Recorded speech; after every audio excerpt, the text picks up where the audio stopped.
The 7,932nd meeting of the Security Council is called to order. The provisional agenda for this meeting is Non-proliferation, Democratic People's Republic of Korea. The agenda is adopted. I wish to warmly welcome the Secretary General, ministers, and other distinguished representatives present in the Security Council chamber. Your presence underscores the importance of the subject matter we will discuss today. In accordance with Rule 37 of the Council's Provisional Rules of Procedure, I invite the representative of the Republic of Korea to participate in this meeting. It is so decided. On behalf of the Council, I welcome His Excellency, Mr. Yoon Byung-se, Minister for Foreign Affairs of the Republic of Korea. Welcome. The Security Council will now begin its consideration of item 2 of the agenda. I wish to draw the attention of Council members to document S/2017/337, a letter dated 18 of April 2017 from the Permanent Representative of the United States of America to the United Nations, addressed to the Secretary General, transmitting a concept paper on the item under consideration. I give the floor to the Secretary General, His Excellency, Mr. Antonio Guterres. Thank you, Mr. President. And Mr. President, allow me to first thank the United States and to thank you personally for convening this meeting. The situation on the Korean Peninsula is one of the longest standing and most serious issues before the United Nations. The Security Council first adopted the resolution on the Democratic People's Republic of Korea, DPRK, nuclear issue in 1993, when it urged the DPRK not to withdraw from the Treaty of Non-proliferation of nuclear weapons. 24 years later, and despite extensive efforts, the challenged has defied resolution. In response to the DPRK's accelerated nuclear and ballistic missile activities, the Security Council has adopted 2 sanctions resolutions and met 11 times in emergency consultations since January 2016. During this period, the DPRK conducted 2 nuclear tests, more than 30 launches using ballistic missile technology, and various other activities relating to the nuclear and ballistic missile programs. Its launches using ballistic missile technology have included tests of short, medium, intermediate range and submarine-launched ballistic missiles, as well as the placement of a satellite in orbit. These tests and launches are clear violations of Security Council resolutions. And the absence of coordination and notifications in advance of these launches, other than the space launch of 7 February 2016, are also contrary to internationally accepted regulations and standards adopted by the International Maritime Organization and International Civil Aviation Organization. Aircraft and ships have been prevented from planning their routes to steer clear of these hazardous activities, and adjacent states have been prevented from promulgating danger, restricted or prohibited areas in the areas of responsibility. The International Atomic Energy Agency remains unable to access the DPRK to verify the status of its nuclear program. The agency continues to monitor developments through satellite imagery and has observed signatures consistent with the operation of the plutonium production reactor and the reported centrifuge enrichment facility. Commercial satellite imagery analysis has also indicated continued activity of the DPRK's nuclear test site, which is believed to be maintained in a state of readiness to conduct additional nuclear test explosions. The DPRK has increasingly stressed the importance of nuclear deterrence in its military doctrine. At the 7th Congress of the Workers' Party of Korea in March 2016, DPRK leader Kim Jong-un described the country as a responsible nuclear weapon state. More recently, in a statement in the United Nations Disarmament Commission on the 3rd of April 2017, While reaffirming its support for comprehensive and complete nuclear disarmament, the DPRK stated that, and I quote, "Going nuclear armed is the policy of our state," end of quote. The DPRK is the only country to have conducted nuclear tests this century. We must assume that, with each test or launch, the DPRK continues to make technological advances in its pursuit of a military nuclear capability. Mr. President, I condemned in the strongest terms the DPRK's repeated violations of the relevant Security Council resolutions. The DPRK's continued pursuit of its nuclear weapon and ballistic missile programs, in defiance of repeated demands by the Security Council to cease such activities, clearly threatens regional and international security and seriously undermines international disarmament and non-proliferation efforts. I'm alarmed by the risk of military escalation in the region, including by miscalculation or misunderstanding. And I'm particularly concerned by the possibility that efforts to offset destabilizing activities of the DPRK could also result in increased armed competition and tensions, further impeding the ability of the international community to maintain unity and achieve a peaceful solution. The onus is on the DPRK to comply with its international obligations. At the same time, the international community must also step up its efforts to manage and reduce tensions. The absence of communication channels with the DPRK could be dangerous. Armed conflict in Northeast Asia, which is home to 1/5 of the world's people and gross domestic product, would have global implications. We need to avoid miscalculation and misunderstanding. We need to act now to prevent conflict and achieve sustainable peace. This means the DPRK refraining from further testing, complying with the relevant Security Council resolutions, and exploring the resumption of dialogue.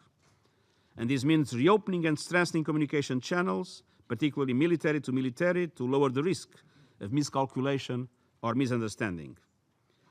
This means all member states implementing relevant Security Council resolutions.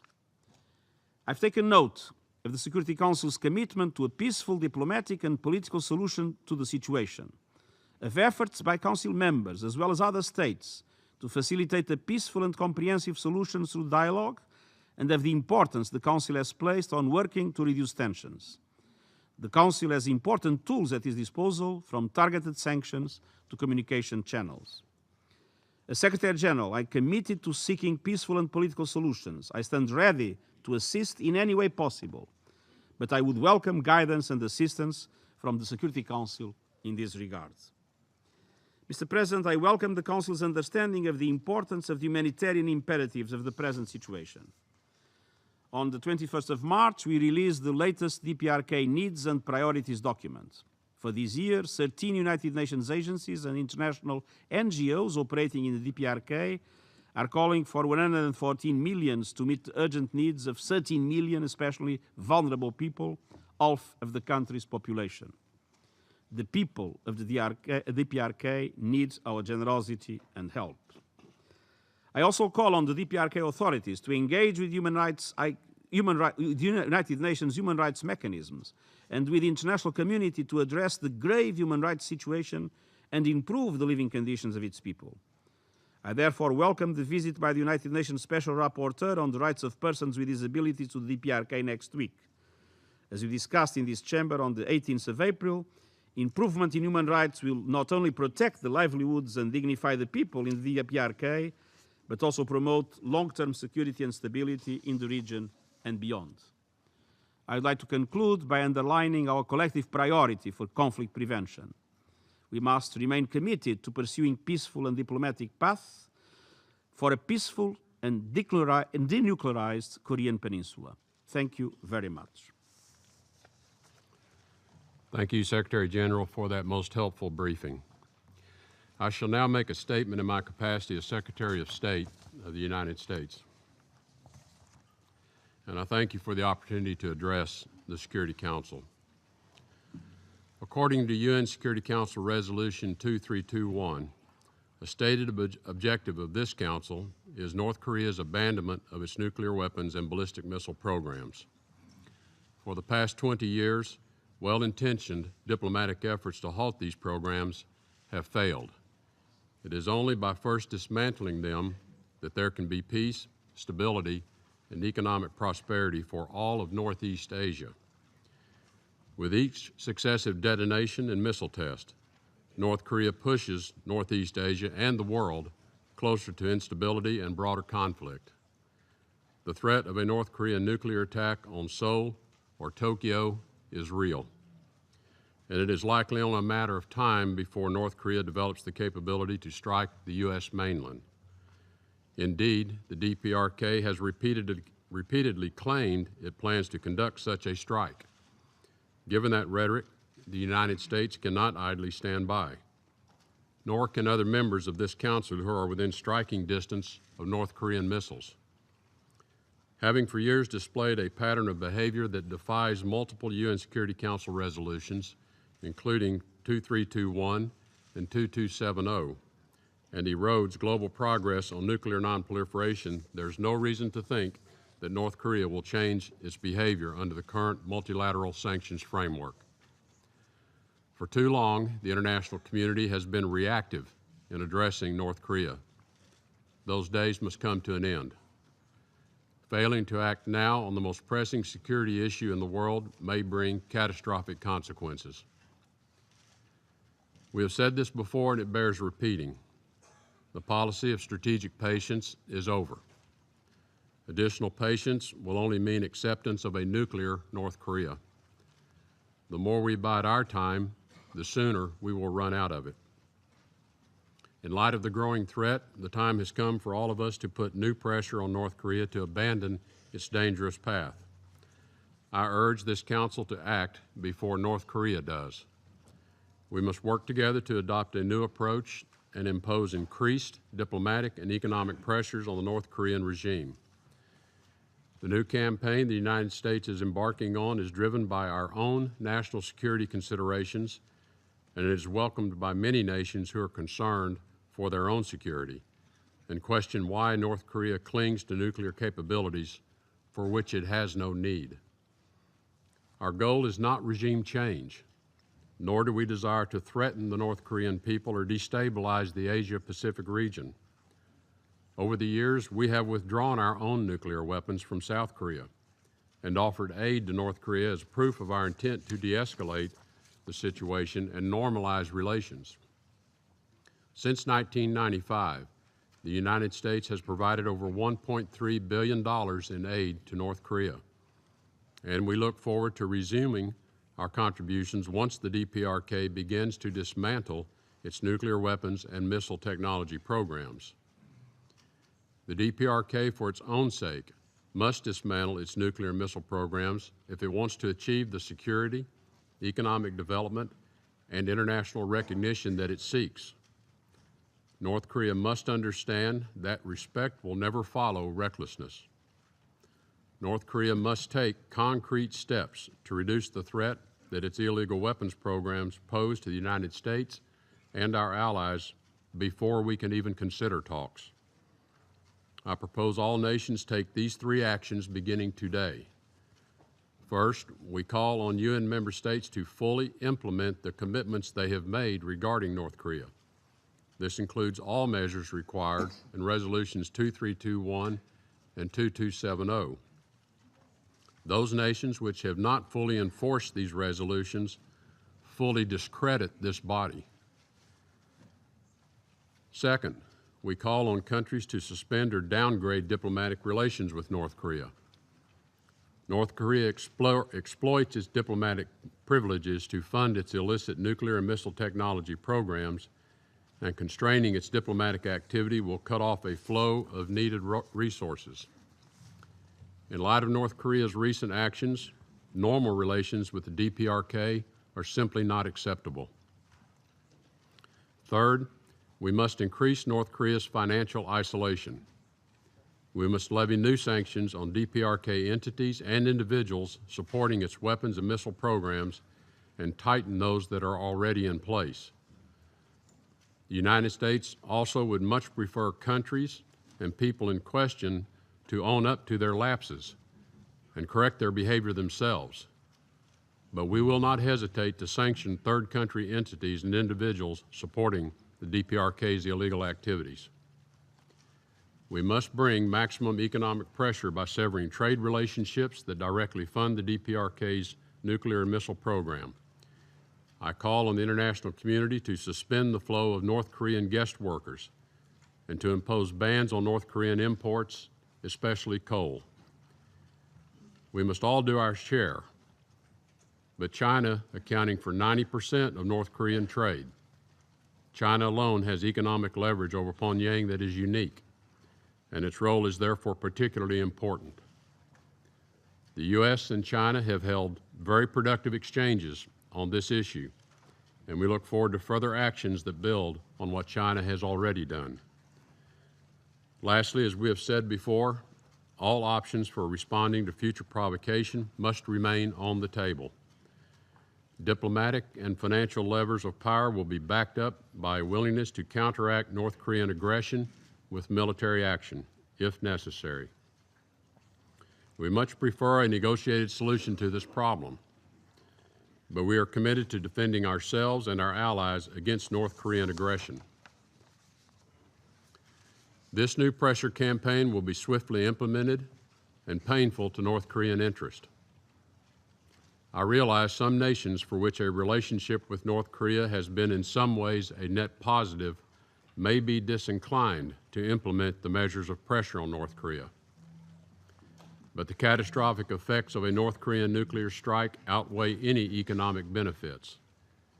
We must be willing to face the hard truths and make hard choices right now to prevent disastrous outcomes in the future. Business as usual is not an option. There's also a moral dimension to this problem. Countries must know by now that helping the North Korean regime means enabling cruelty and suffering. North Korea feeds billions of dollars into a nuclear program it does not need while its own people starve. The regime's pursuit of nuclear weapons does not serve its own national security or the well-being of a people trapped in tyranny. I ask the community of nations to help us preserve security and protect human dignity. In one of my first trips as America's Secretary of State, I looked across the DMZ at the haunted land of North Korea. Beyond the border is a nation of sorrow, frozen in time. While the world sees the gleaming buildings of Pyongyang, the blight of oppression and starvation has swept this land for over 60 years. But even though the present condition of that country is bleak, the United States believes in a future for North Korea. These first steps toward a more hopeful future will happen most quickly if other stakeholders in the region and the global security join us. For years, North Korea has been dictating the terms of its dangerous course of action. It is time for us to retake control of the situation. We ask the members of this Council and all other partners to implement a new strategy to denuclearize North Korea. Thank you. I resume my function now as President of the Council. I now give the floor to His Excellency Mr. Fumio Kishida, Minister of Foreign Affairs of Japan. Thank you, Mr. President. I would like to begin by expressing my sincere appreciation to you for convening this timely meeting on the denuclearization of North Korea. I would also like to thank Secretary General Guterres for his informative briefing. Mr. President, the threat posed by North Korea's nuclear and ballistic missile development has reached a new level. Since January 2016 alone, it has conducted 2 nuclear tests and at least 30 ballistic missile launches. This threat is not just hypothetical. For ordinary citizens, it is only too real. On 6th of March, North Korea launched 4 ballistic missiles, 3 of which landed within Japan's exclusive economic zone. this was no advance notice, and the consequence of these reckless launches could have been catastrophic for innocent fishing boats, sea vessels, and aircrafts. These launches are intentionally meant to be a provocation, as evidenced by North Korea media reports, which states that the North Korean units responsible for striking U.S. bases in Japan in contingencies were involved. It is therefore increasingly important for countries in the region to strengthen deterrence to ensure these peace and security. Mr. President, now is good time to recall the commitments North Korea has made on denuclearization in the past. In 2005, North Korea, together with China, Japan, the Republic of Korea, the Russian Federation, and the United States, quote, unanimously reaffirmed that the goal of the six-party talks in the verifiable denuclearization of the Korean Peninsula in peaceful manner, end of quote, in six-party talks joint statement. All parties expect North Korea remain commitment to this position. There is no doubt that dialogue is necessary to achieve the peaceful denuclearization of the Korean Peninsula. However, under the current situation, where North Korea continues to advance its nuclear and ballistic missile programs, meaningful dialogue is clearly not possible. In order to bring North Korea back to the negotiating table, the international community must send a strong message that provocation comes at a high price and that no bright future awaits North Korea without its denuclearization. With this in mind, Japan calls on all member states to increase pressure on North Korea through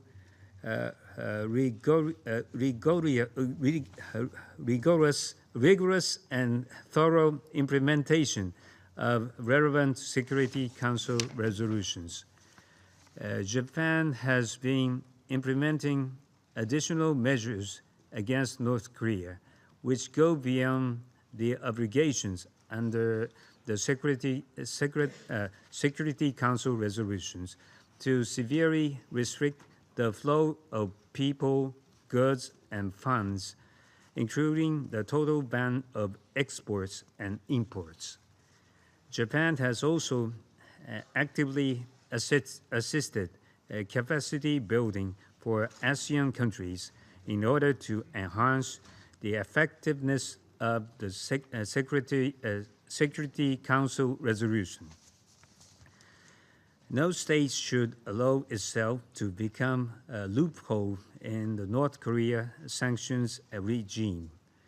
Japan calls on all member states which have not already done so to submit national implementation reports to the North Korea sanctions committees as required by Security Council resolution. Any further provocation, including nuclear tests, should be met promptly by an even more stringent resolution by Security Council. Mr. President, North Korea has defiantly dismissed Security Council resolution as illegal, and so we refuse to be bound by these obligations. This has real humanitarian consequences.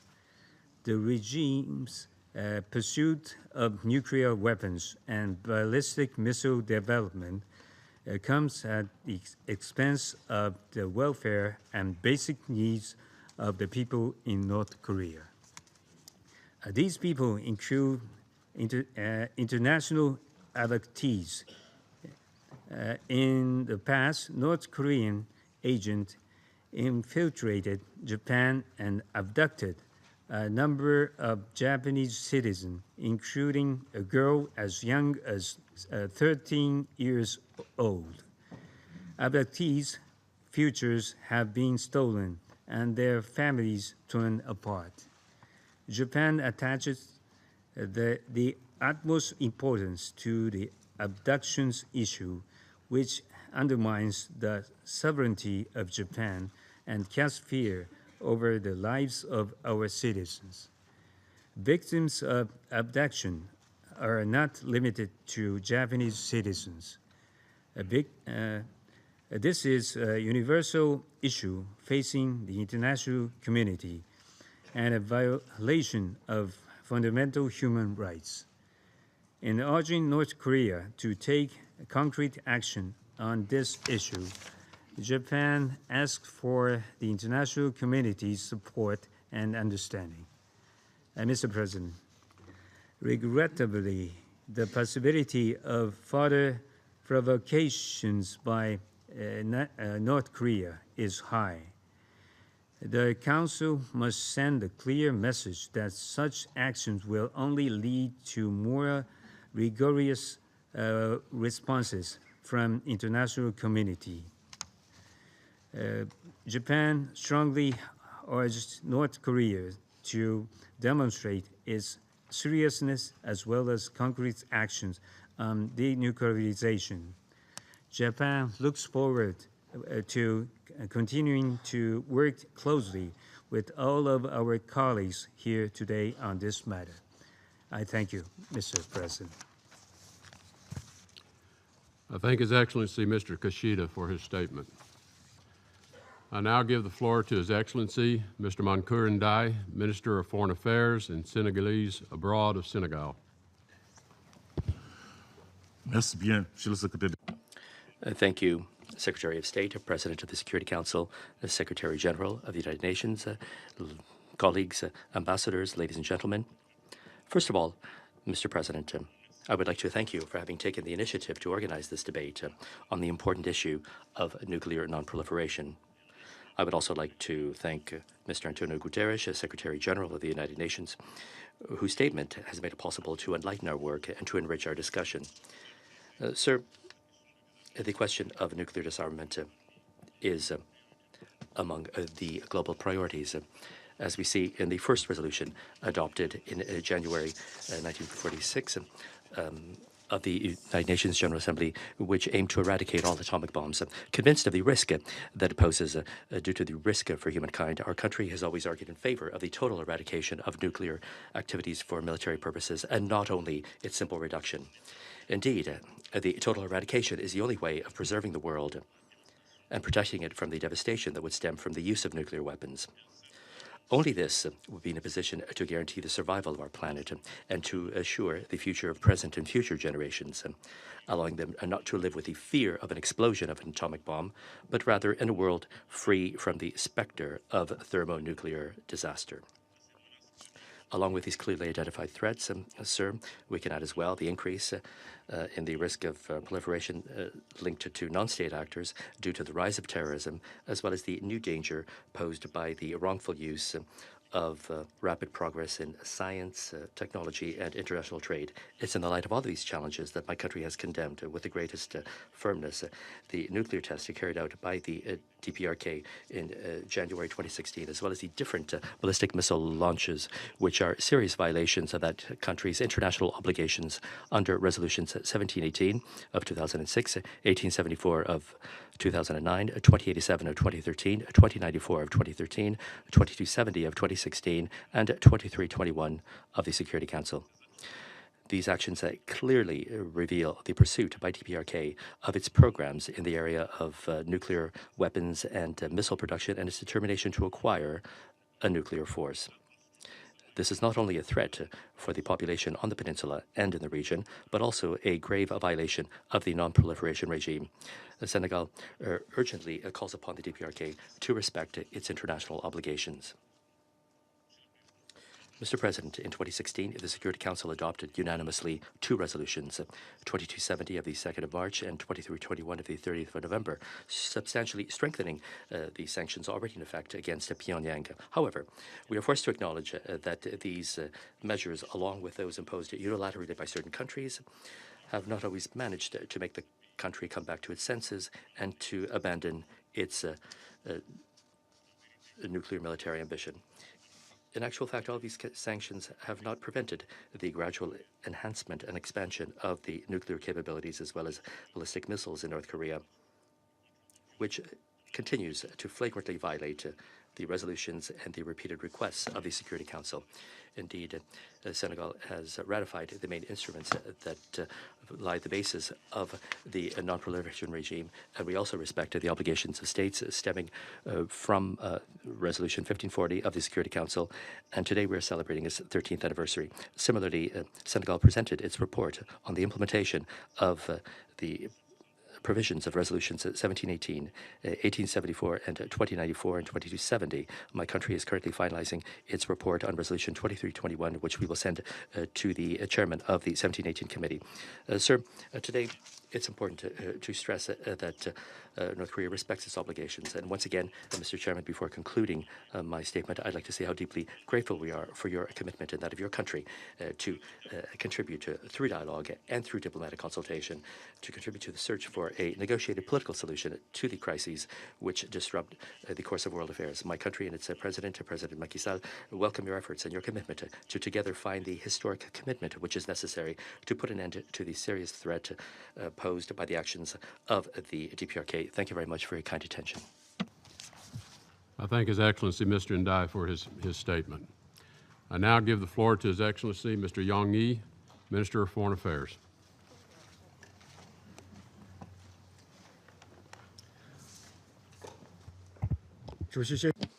Mr. President, the continued escalation of tensions on the Korean Peninsula in the recent period has caused widespread concerns and worries of the international community. If the issue of the peninsula fails to be put under effective control, and in the case of unexpected events, the situation is highly likely to take a drastic turn for the worse and spiral out of control. And there is no lack of such painful lessons in history, and we must put it on high alert. In view of this, China believes today's meeting of the Council is necessary. And we thank Secretary General Guterres for his briefing to the Council. We hope the parties could form consensus on more strictly and fully implementing DPRK-related Security Council resolutions, intensifying efforts to promote peace talks, and bringing the nuclear issue on the Korean Peninsula back to the track of a negotiated solution. China's position regarding the nuclear issue on the peninsula is clear-cut. No matter how the situation may change, we must stick to the following two basic directions. First, we must stay committed to the goal of denuclearization. Denuclearization is the basic precondition for long-term peace and stability on the peninsula, and what we must accomplish to safeguard the international nuclear non-proliferation regime. No matter what happens, we should never waver in our commitment to this goal. To this end, China's position of opposing the DPRK's research, development, and possession of nuclear weapons remains rock firm. We urge the DPRK to stop its nuclear and missile development activities, come back to its commitment of denuclearization, and honor its denuclearization obligations. Meanwhile, we also call on other parties concerned to demonstrate political wisdom, make a political decision, and work constructively together toward the denuclearization of the peninsula. Second, we must stay committed to the path of dialogue and negotiation. The use of force does not solve differences and will only lead to bigger disasters. As the only way out, dialogue and negotiation also represent the sensible choice for all parties.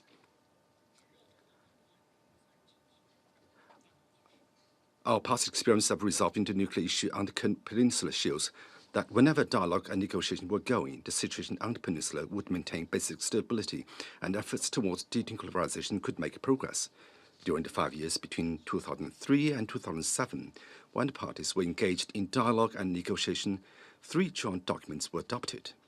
In particular, the September 19th joint statement in 2005 set out the roadmap for the DPRK's abandonment of all nuclear programs and the realization of peace on the peninsula. Even today, the joint statement still carries major positive significance and has been reaffirmed and acknowledged by all DPRK-related resolutions of the Council. Since dialogue and negotiation came to a halt in 2008, the situation on the peninsula has gradually gone out of control, and the DPRK has accelerated its nuclear and missile development process and successfully conducted 4 nuclear tests and dozens of missile launches.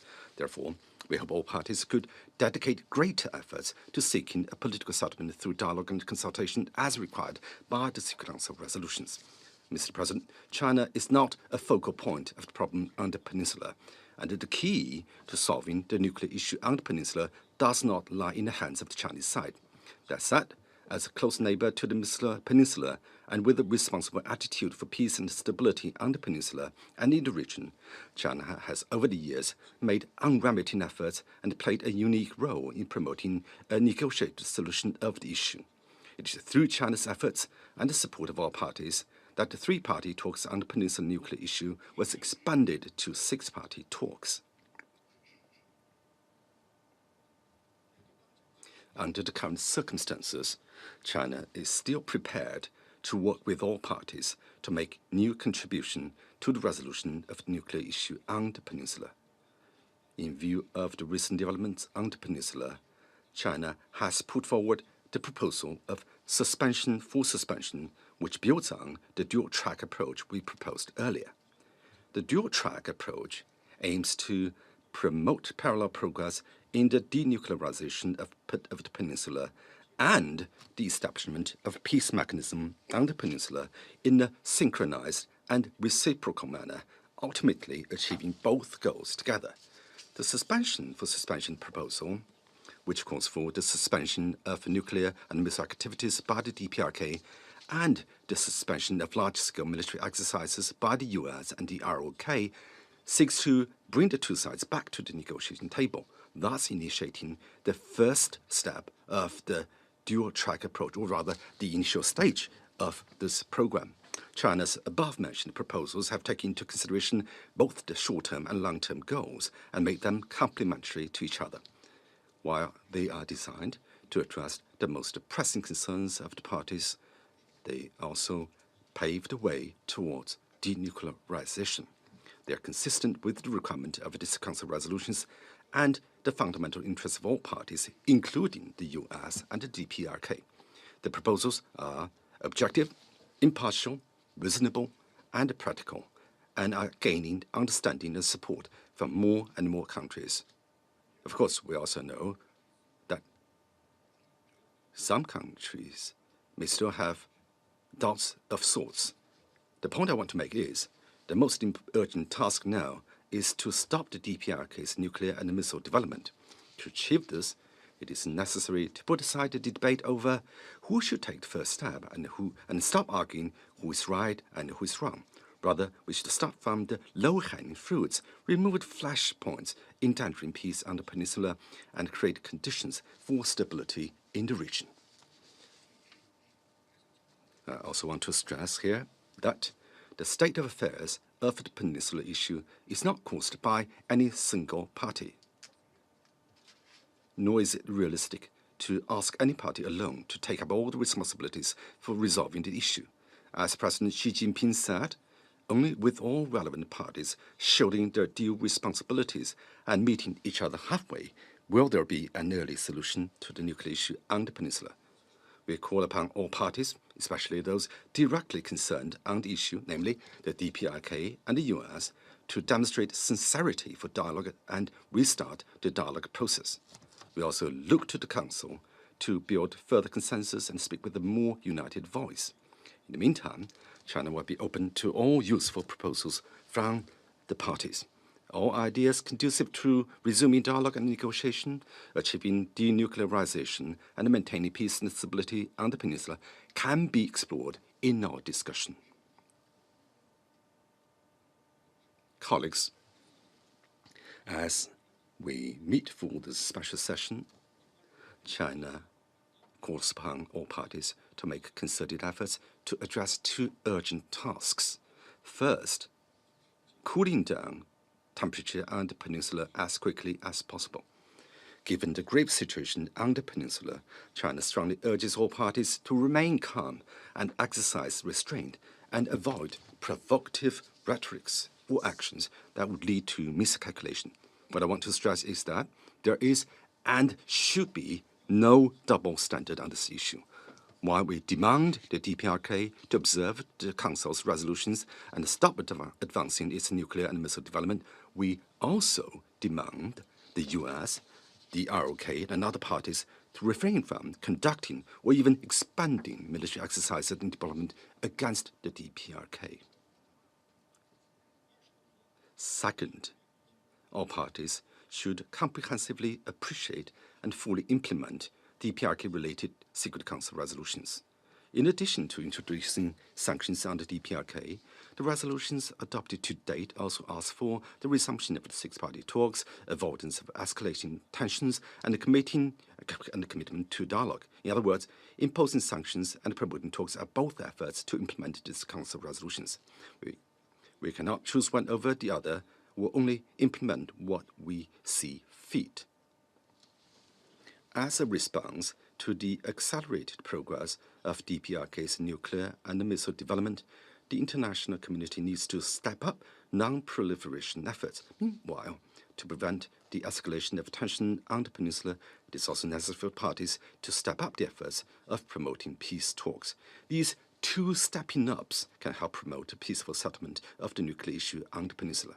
The Chinese word for crisis contains two characters, which respectively means danger and opportunity.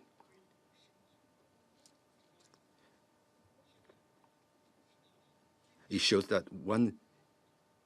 in China's view, now is the time to seriously consider resuming talks. Before I conclude, I want to reiterate China's firm opposition against the U.S. deployment of THAAD anti-missile system in the ROK. It is a move that seriously undermines the strategic security of China and other countries in the region and damages the trust and the cooperation amongst the parties on the peninsula issue. It is detrimental to achieving denuclearization and maintaining long-term stability on the peninsula. China once again urges relevant parties to immediately stop the deployment process. Let us make joint efforts to promote denuclearization and uphold peace on the peninsula on the basis of mutual respect and mutual trust. Thank you, Mr. President. Let's see Mr. Wong, Minister of Foreign Affairs, for his statement.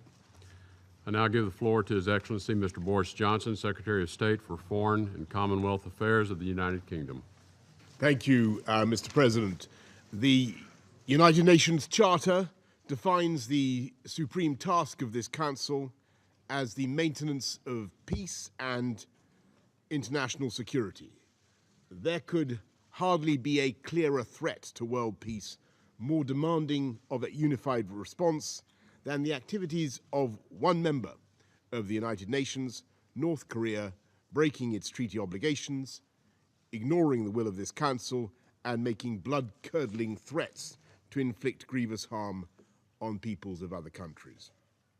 For decades, North Korea has doggedly pursued the means to act on these threats. In a nation whose entire GDP is about $25 billion, and where its people have over recent decades been exposed to terrible suffering, reduced to eating leaves and the bark of trees, the Pyongyang regime has devoted its energies to developing nuclear weapons and the missiles to convey them. Last year alone, North Korea tested 2 nuclear devices and more than 24 ballistic missiles. This year, we've witnessed more missile tests, and I remind the Council that every one of those tests breaks 7 UN resolutions stretching back to Resolution 1695 passed unanimously in 2006. So we should reject, I'm afraid, we should reject any claims of moral equivalence between North Korea's actions and the defensive and precautionary measures of other nations. The second, the latter, are legitimate, the first are not. And in spite of the strenuous efforts of some to obscure that distinction cannot be ignored or elided. So the United Kingdom believes it is vital for this Council to stand ready to take further significant measures to bring about a peaceful resolution. And sooner or later, the North Korean leadership must realize that their isolation not only holds back their own people, if the regime really cares about their own people, but also weakens their own grip on power. This Council must be united in its demand that the present course cannot continue. And Britain is proud today to have joined its allies to lead the enforcement of sanctions and seek a peaceful solution. We urge other partners with direct influence on North Korea to use their leverage to the full, with the aim of easing tensions and ensuring compliance with the expressed will of the UN. There is a vital role for China and Russia, both of whom are neighbors of North Korea with influence on Pyongyang and as permanent members of this Council. Special responsibility they have for preserving international peace and security. The UK calls on Russia and China and other member states to use whatever influence they possess to restrain North Korea and guide its leaders towards a peaceful settlement. Last year, this Council decided to toughen sanctions on North Korea, including by restricting the regime's access to foreign currency. But the UN panel of experts has shown that not every member state is fully enforcing those resolutions. Most members of the UN have yet to obey the requirement in Resolution 2270 to submit a national report on their implementation of sanctions. The UK believes that all member states should reaffirm their commitment to enforcing UN sanctions against North Korea. We also have no doubt that negotiations must at some point form part of the solution. But first, it is reasonable to expect North Korea to make verifiable progress towards meeting its obligations to denuclearize the Korean Peninsula. For as long as Pyongyang continues to defy this Council, the conditions will not be helpful for resuming the six-party talks or negotiations in any other format. While the most pressing threat is North Korea's ballistic missile and nuclear ambitions, we must never forget the horrifying abuse the regime metes out to its own people, as documented in the UN Commission of Inquiry in 2014. This Council has discussed human rights in North Korea on previous occasions, and there should be no reticence about doing so. The UK fully supports the work of the UN Special Rapporteur on Human Rights in North Korea and the Office of the High Commissioner for Human Rights, both of whom perform the crucial task of investigating and recording these violations. Britain stands alongside our allies in making clear that North Korea must obey the UN and halt its nuclear weapons and ballistic missile programs, disarming in a complete, verifiable, and irreversible manner. Only then can this Council be assured of the peace and security of the region, and only then can the people of North Korea have the chance of a better future. Thank you. I thank His Excellency Mr. Johnson for his statement. I now give the floor to His Excellency Mr. Workney Gebeyahu, Minister of Foreign Affairs for Ethiopia.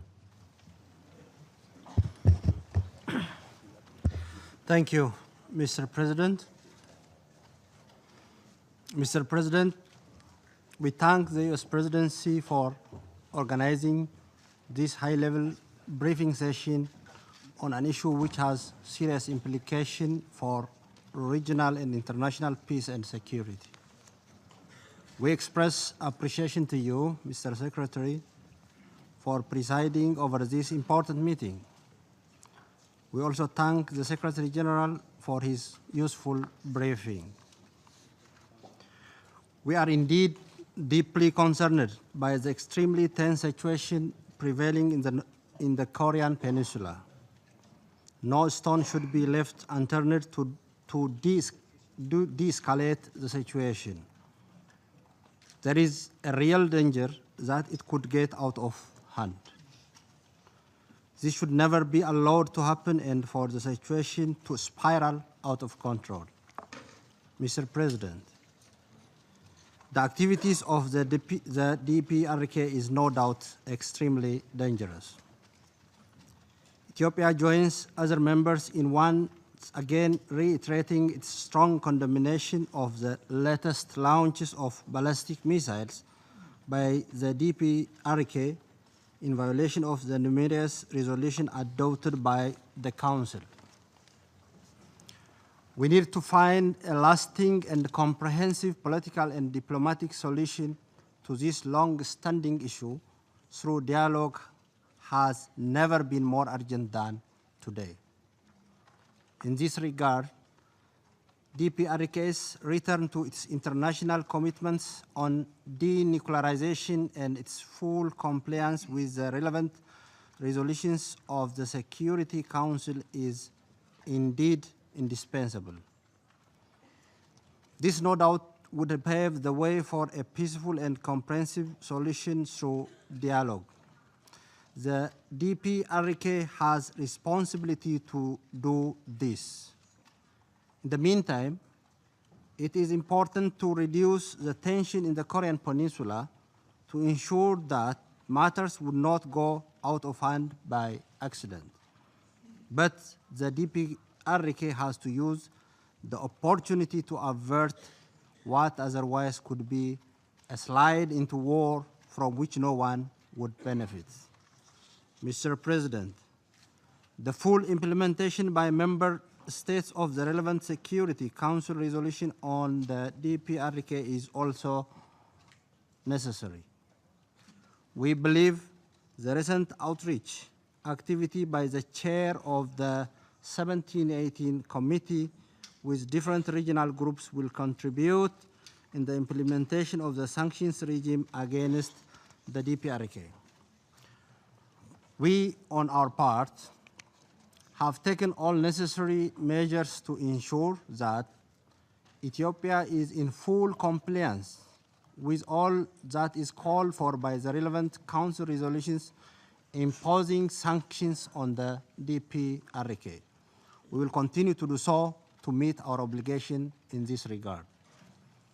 I wish to conclude by reaffirming our commitment to fulfill our obligations and continue to engage constructively with the panel, which is tasked with the responsibility of monitoring the implementation of the sanctions regime imposed on the DPRK.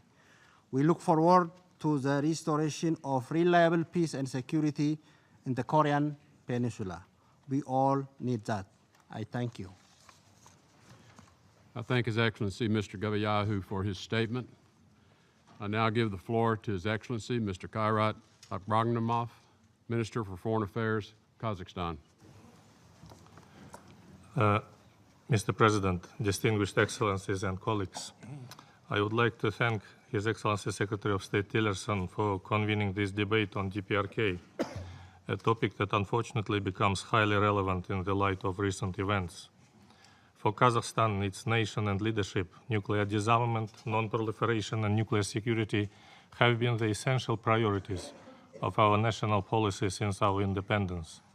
From the time of joining the United Nations in March '92, my country has worked with steadfast determination to promote disarmament and non-proliferation globally. That's why I hope today's meeting will help the Council to come up with a collective multilateral action to bring peace to the Korean Peninsula and find ways to its denuclearization. My country strongly believes that the Security Council, as the single body entrusted to maintain international peace and security, should preserve its unity at this critical stage. And in this regard, we welcome the Council's recent statement stressing the importance of working to reduce tensions in the Korean Peninsula and beyond. We are all pained to see how the situation in and around the Korean Peninsula has worsened with the passage of time, resulting in a complete impasse. It was worrisome that the DPRK continues to launch ballistic missiles and conduct nuclear tests in flagrant violation of all relevant UN Security Council resolutions. As the co-chair of the 9th Conference on Facilitating the Entry into Force of the CTBT and the chairman of the Hague Code of Conduct Against Ballistic Missile Proliferation, my country applies every effort to promote the nuclear non-proliferation process. 5 nuclear tests have been conducted so far, and a 6th could be around the corner if we do not take real action aimed at diffusing tensions. Therefore, we urge DPRK to refrain from actions and have a negative impact on the nuclear disarmament and non-proliferation process and pose a threat to both regional and global security. We call on all member states to strictly observe the sanctions regime put in place under the all relevant Security Council resolutions aimed at the denuclearization of DPRK and on CTBT, which calls upon all states to refrain from conducting any nuclear weapon test explosions or any other nuclear explosion and to maintain their moratoria in this regard. And Kazakhstan co-sponsored resolutions 2070, 2310 and 2321.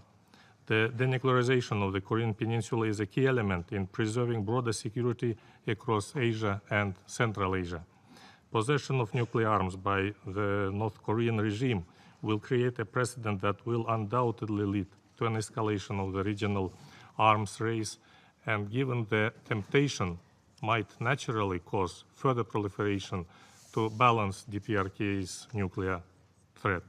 We would like to give a reminder that the principal position of Kazakhstan is not only the most severe condemnation of the use of WMD by any party, but also the resolution of conflicts through dialogue and negotiations. Allow me to inform you that Kazakhstan is still struggling with the devastating legacy of the Cold War. This is why the closure of the second largest nuclear test site and the announcement of the 4th largest nuclear arsenal in the world remains one of the proudest achievements of my country.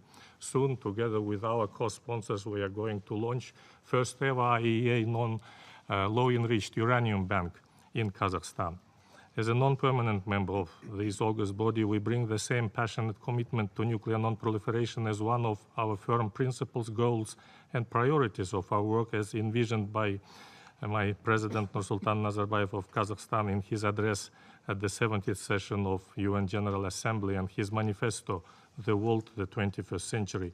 I believe that all of the above gives Kazakhstan a strong moral right to call upon all member states and first and foremost DPRK to apply every effort in resolving this troublesome situation. Achieving this goal requires above all intensified dialogue between all stakeholders in the regional and global security, and my country is ready to contribute to that end. My country's non-nuclear status is the most convincing example that non-nuclear way of state development is the only promising one. We call on the DPRK to opt for the same choice. It has been proven that there is no situation for which there is no peaceful solution, and North Korea is no exception.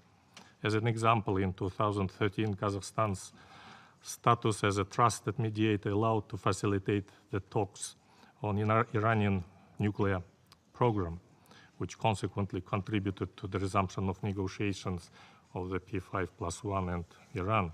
We are convinced that there is no other option but collective commitment to international obligations taken in accordance with Security Council resolutions.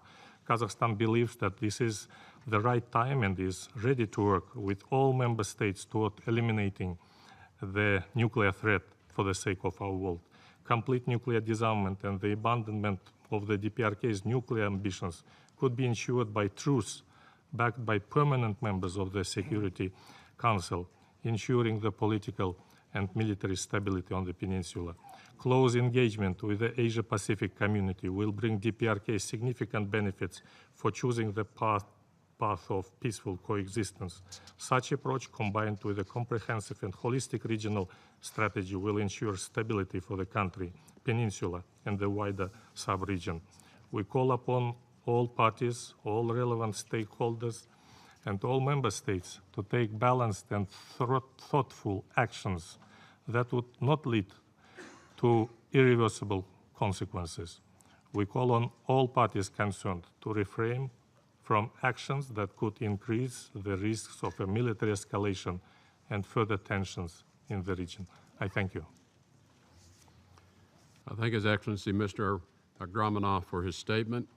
I now give the floor to His Excellency Mr. Gennady Gotlyov, Deputy Minister of Foreign Affairs, Russian Federation. Thank you, Mr. President. Ladies and gentlemen, it is without question that what we're living through in present is one of the more acute and dramatic phases in the situation in the Korean Peninsula. Without exaggeration, one could say that the peace in the region recently underwent serious test, and the threat of this confrontation moving into a hot phase was as high as possible then, and it remains today. The combative rhetoric coupled with reckless muscle flexing has led to the situation where the whole world is seriously now wondering whether there's going to be a war or not. As is well known, under the conditions of such tension, one ill-thought-out or a misinterpreted step could lead to the most frightening and lamentable consequences.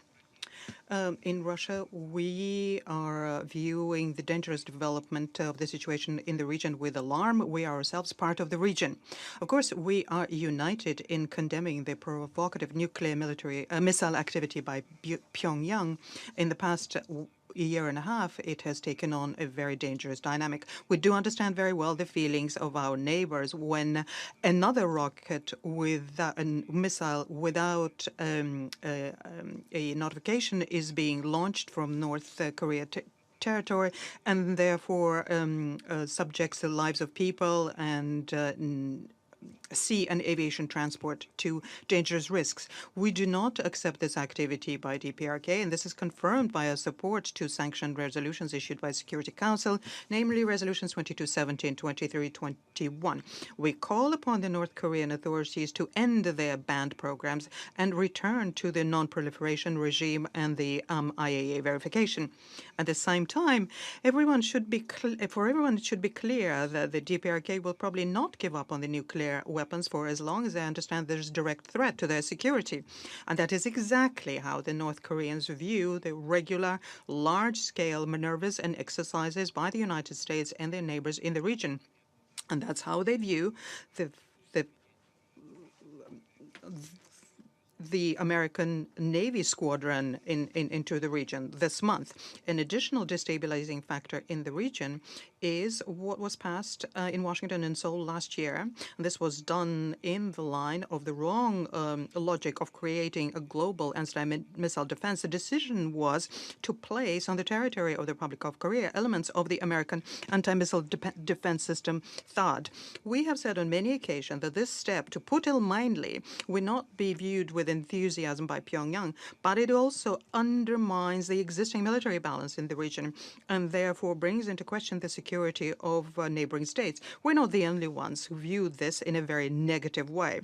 We call upon, once again, the United States and the Republic of Korea to review the desirability of such a step and call upon other members in the region to resist the temptation to become involved in such destabilizing efforts. Now, as regards the international sanctions against the DPRK, here, once again, we would like to say that we're committed to their implementation.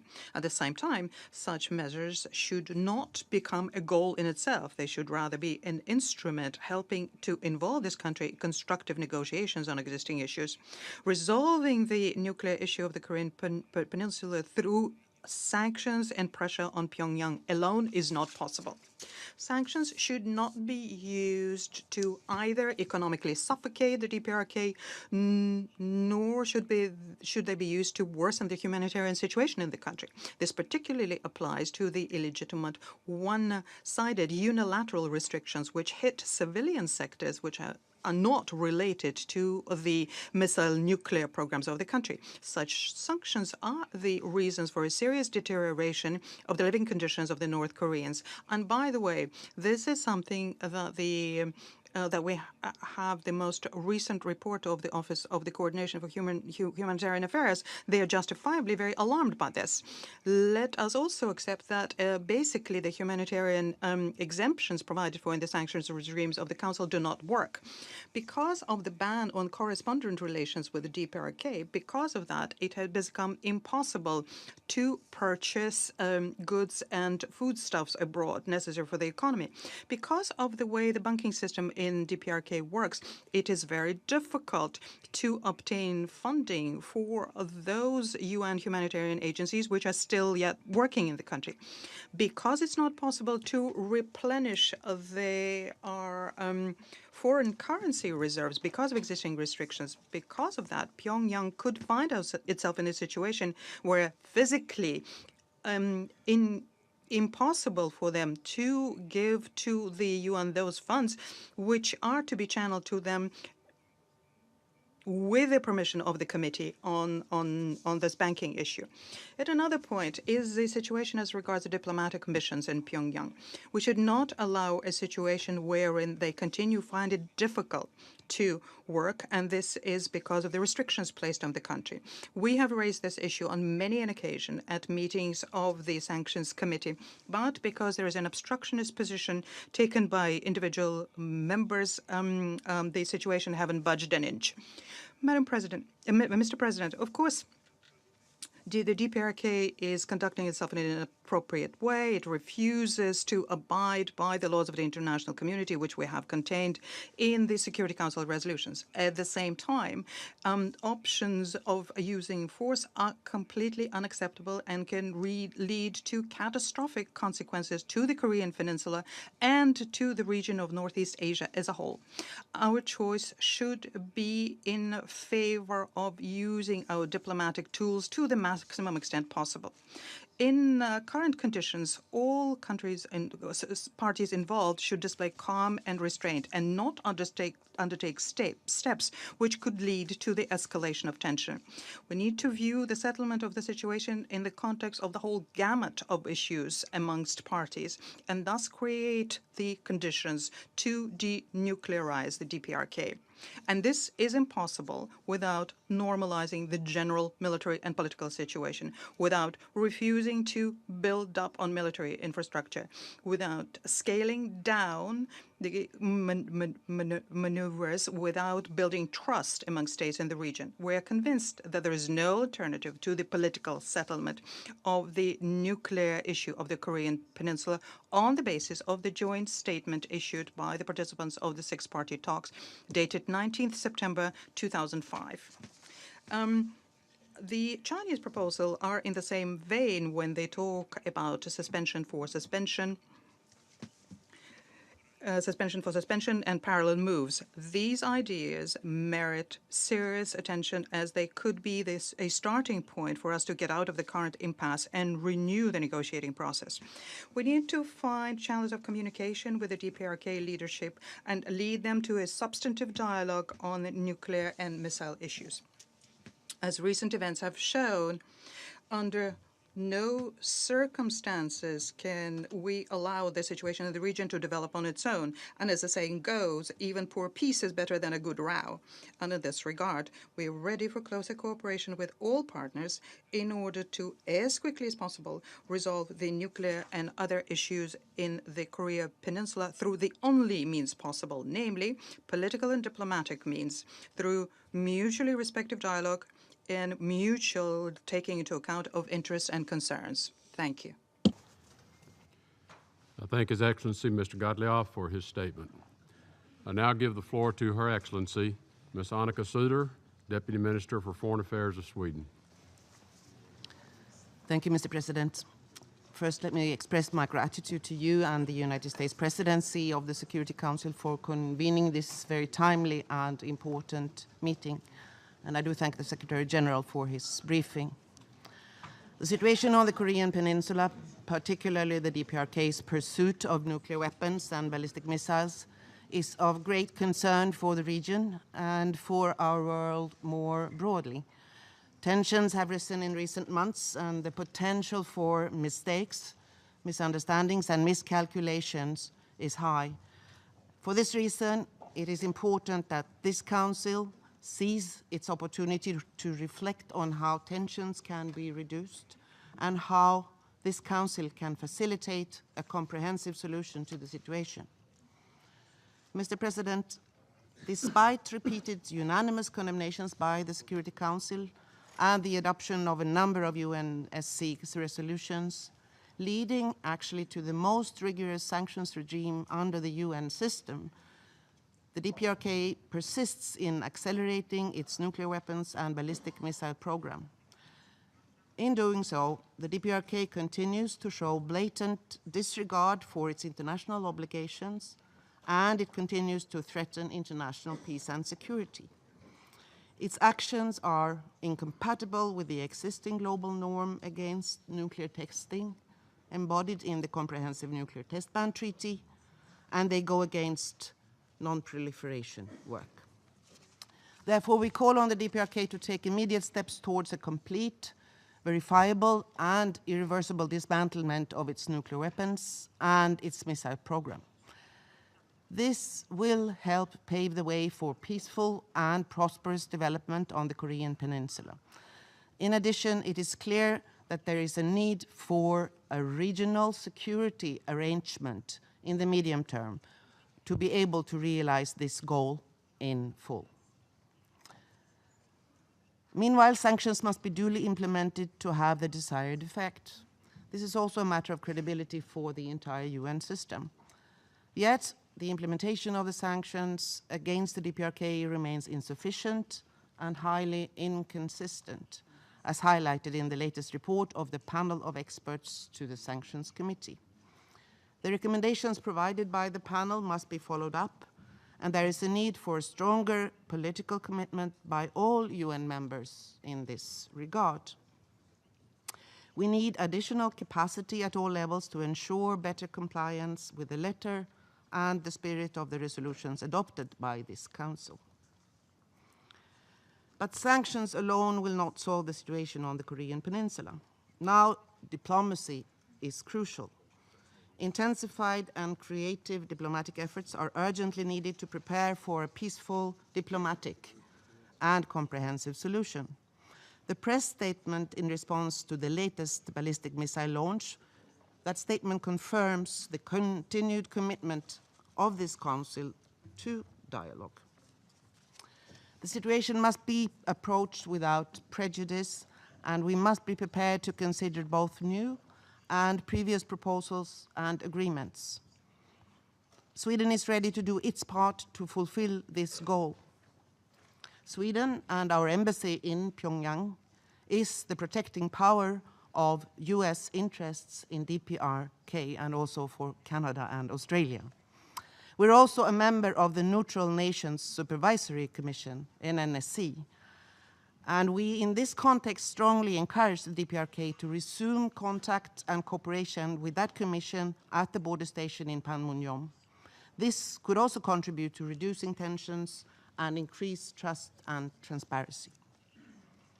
Mr. President, I would also, like others, like to take this opportunity to draw attention to the extremely worrying human rights situation and precarious humanitarian conditions in the DPRK. It is the duty of all of us to continue to highlight the atrocities being committed by the regime against its own people, and the international community should continue to pursue accountability for these crimes. But we should also look to the humanitarian situation of the people of the DPRK to avoid increased suffering as we implement the sanctions. Mr. President, the pursuit of weapons of mass destruction represents one of the gravest threats to international peace and security. Preventing their development and use is a crucial responsibility of this Council. There is no military solution to the situation in the Korean Peninsula, and we again call on the DPRK to re-engage in a credible and meaningful dialogue with the international community, and we call upon us, the international community, to stand ready. In the meantime, Sweden will stand united with the Council members in condemning any action that jeopardizes international peace and security. Thank you, Mr. President. I thank Her Excellency, Ms. Suter, for her statement. I now give the floor to His Excellency, Mr. Benedetto della Vedova, Undersecretary of State for Foreign Affairs and International Cooperation, Italy.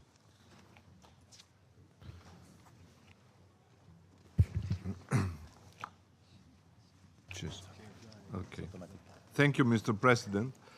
I would like, first of all, to thank the Presidency for convening this timely meeting on such a key and pressing priority for the United Nations Security Council. I think that this body must deploy any possible effort to solve the crisis exacerbated by the Democratic People's Republic of Korea, persistent ambition to pursue its military nuclear program. Italy condemns in the strongest terms all the nuclear tests and ballistic missile launches carried out by the DPRK. Its nuclear and ballistic missile programs pose indeed a grave and increasing threat, not only to the regional and international peace and security, but also to the global non-proliferation regime.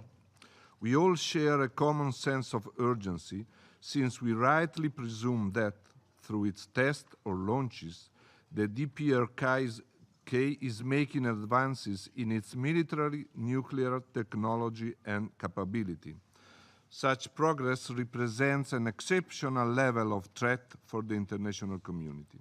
For this reason, Italy will continue to fully support the implementation of an effective sanctions regime as a tool to produce a change of behavior in the DPRK leadership.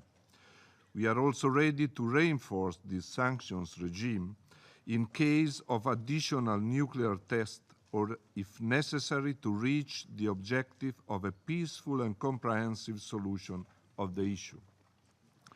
We strongly believe that a consistent and full implementation of the sanctions is the only way to make them effective in the framework of a comprehensive strategy for long-term peace and security.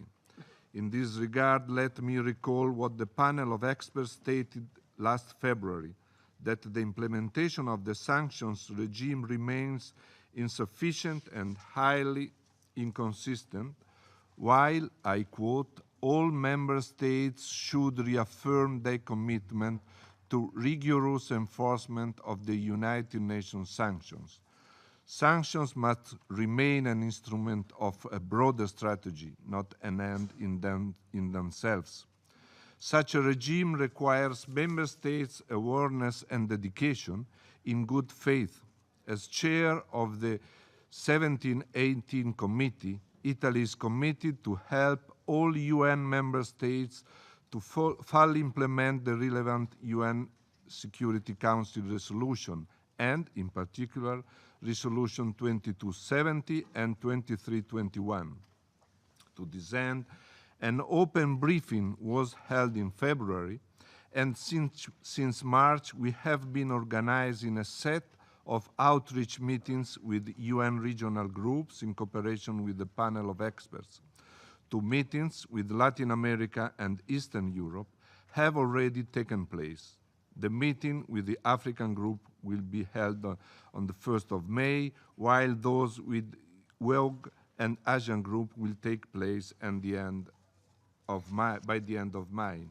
As stated by Secretary Tillerson, our collective actions are not targeted against the North Korean population, but rather towards a regime that should put its population's interest and well-being above any other consideration of military power.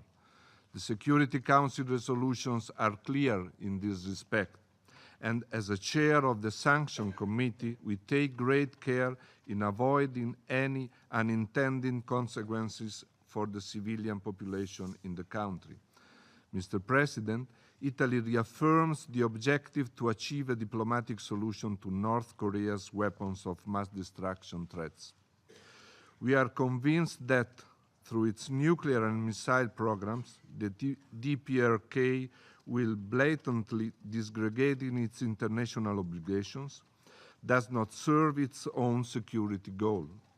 On the contrary, we are convinced that the DPRK could much better meet its security needs by abiding by its international obligation under UN Security Council resolutions and its commitments under the joint statement of the six-party talks of September 2005.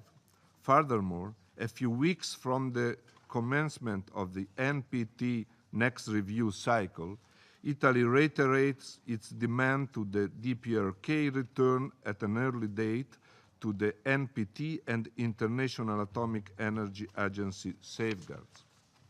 Finally, allow me to underline that the DPRK illegal nuclear and missile programs cause a deplorable diversion of crucial resources that should be devoted to the primary needs of the people of North Korea.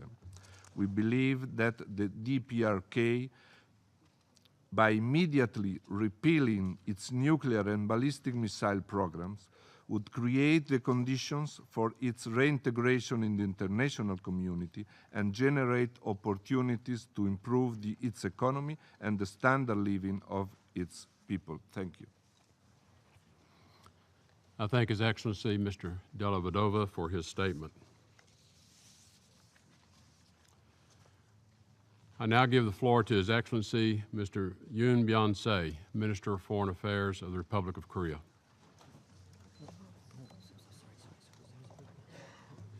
Sorry, excuse me. I now give the floor to the representative of the Ukraine for their statement. Mr. President, North Korea's advancing nuclear and ballistic missile programs is extremely urgent nuclear proliferation challenge of our time, and therefore I thank the US Presidency and you personally for convening today's ministerial meeting on this highly topical issue. I also thank the Secretary General for his useful update. Ukraine unfailingly condemns in the strongest terms Pyongyang's continuous illegal activities in the pursuit of developing nuclear missile capabilities in gross violation of its international obligations. They have already seriously undermined the non-proliferation regime as a whole. The nuclear threat to the region is growing despite immense political and diplomatic efforts. Regrettably, we have seen no signs of DPRK's intention to change its behavior. What we have seen is the alarming persistence, not to say ever-growing obsession, of the North Korean leadership. As a result, the whole world faces a gloomy prospect of a large-scale military confrontation with unpredictable consequences. Mr. President, we all agree that existing challenges related to the DPRK nuclear and missile ambitions should be addressed collectively, decisively, and without any further delay. Apparently, the existing sanctions regime is not effective enough to prevent the DPRK from acquiring technologies, materials, equipment, and financial resources for the further development of its nuclear and missile programs. Sadly, we are witnessing steady evolution of North Korean tricks to evade sanctions. It had been proven many times, most recently by the pictures of military parade in Pyongyang with a whole range of new weaponry never seen before. We all know that the North Korean regime continues to build up its military arsenal at the expense of its own people. The impact of diverting resources has already produced a downward spiral of the steady deterioration of the quality of life for ordinary citizens.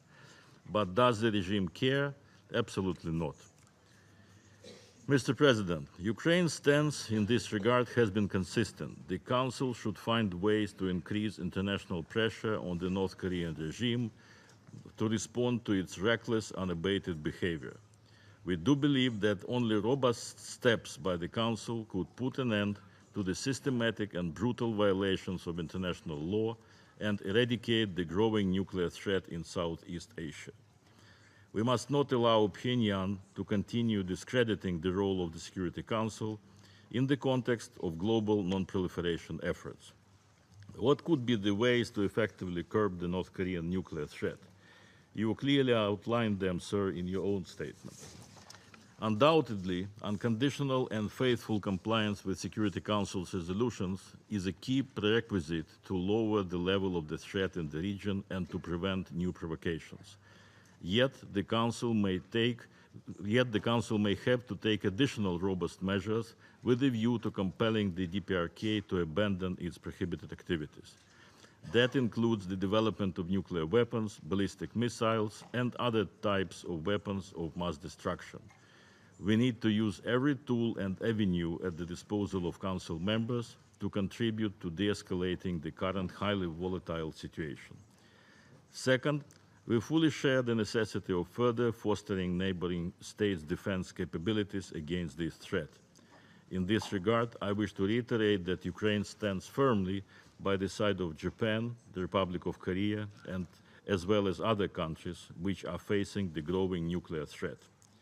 Third, it is high time to think what we can do to prevent any nuclear threat in the future in any part of the globe.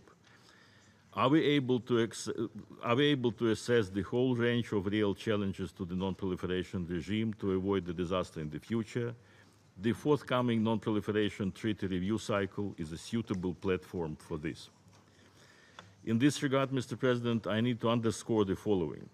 Disrespect for international law and attempts to undermine or change the established world order are becoming more systematic nowadays.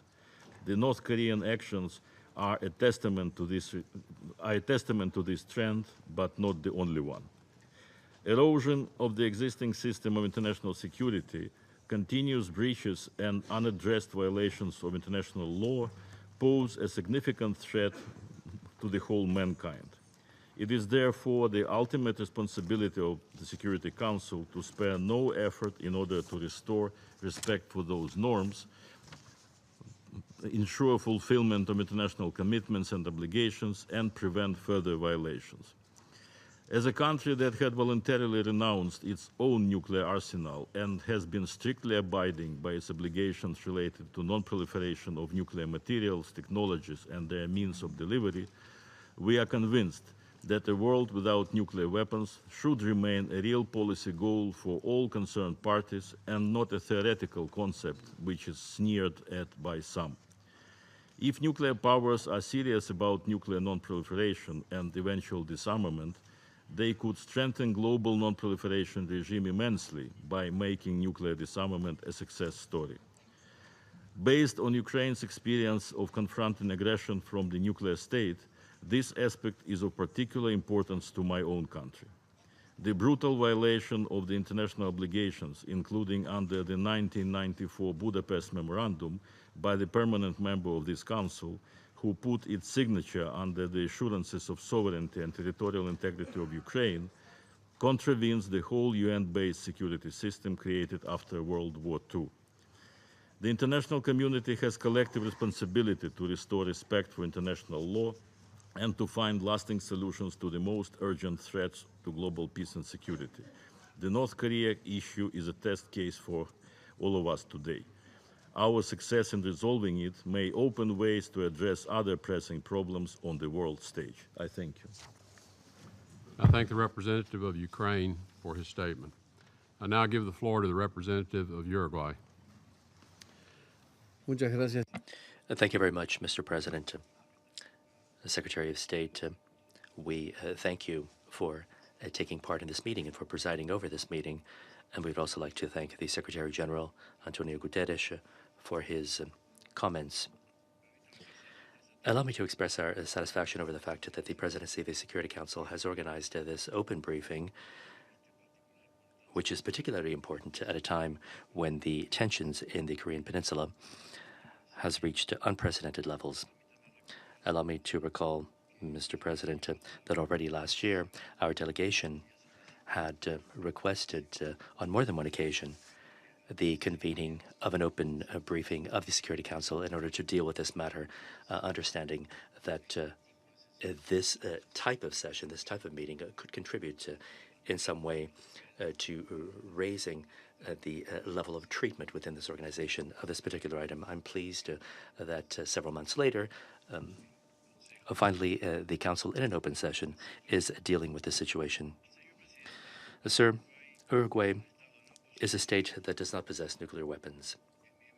We are a member of the first nuclear weapon-free zone established by the Tlatelolco Treaty, and we are party to the Nuclear Non-Proliferation Treaty.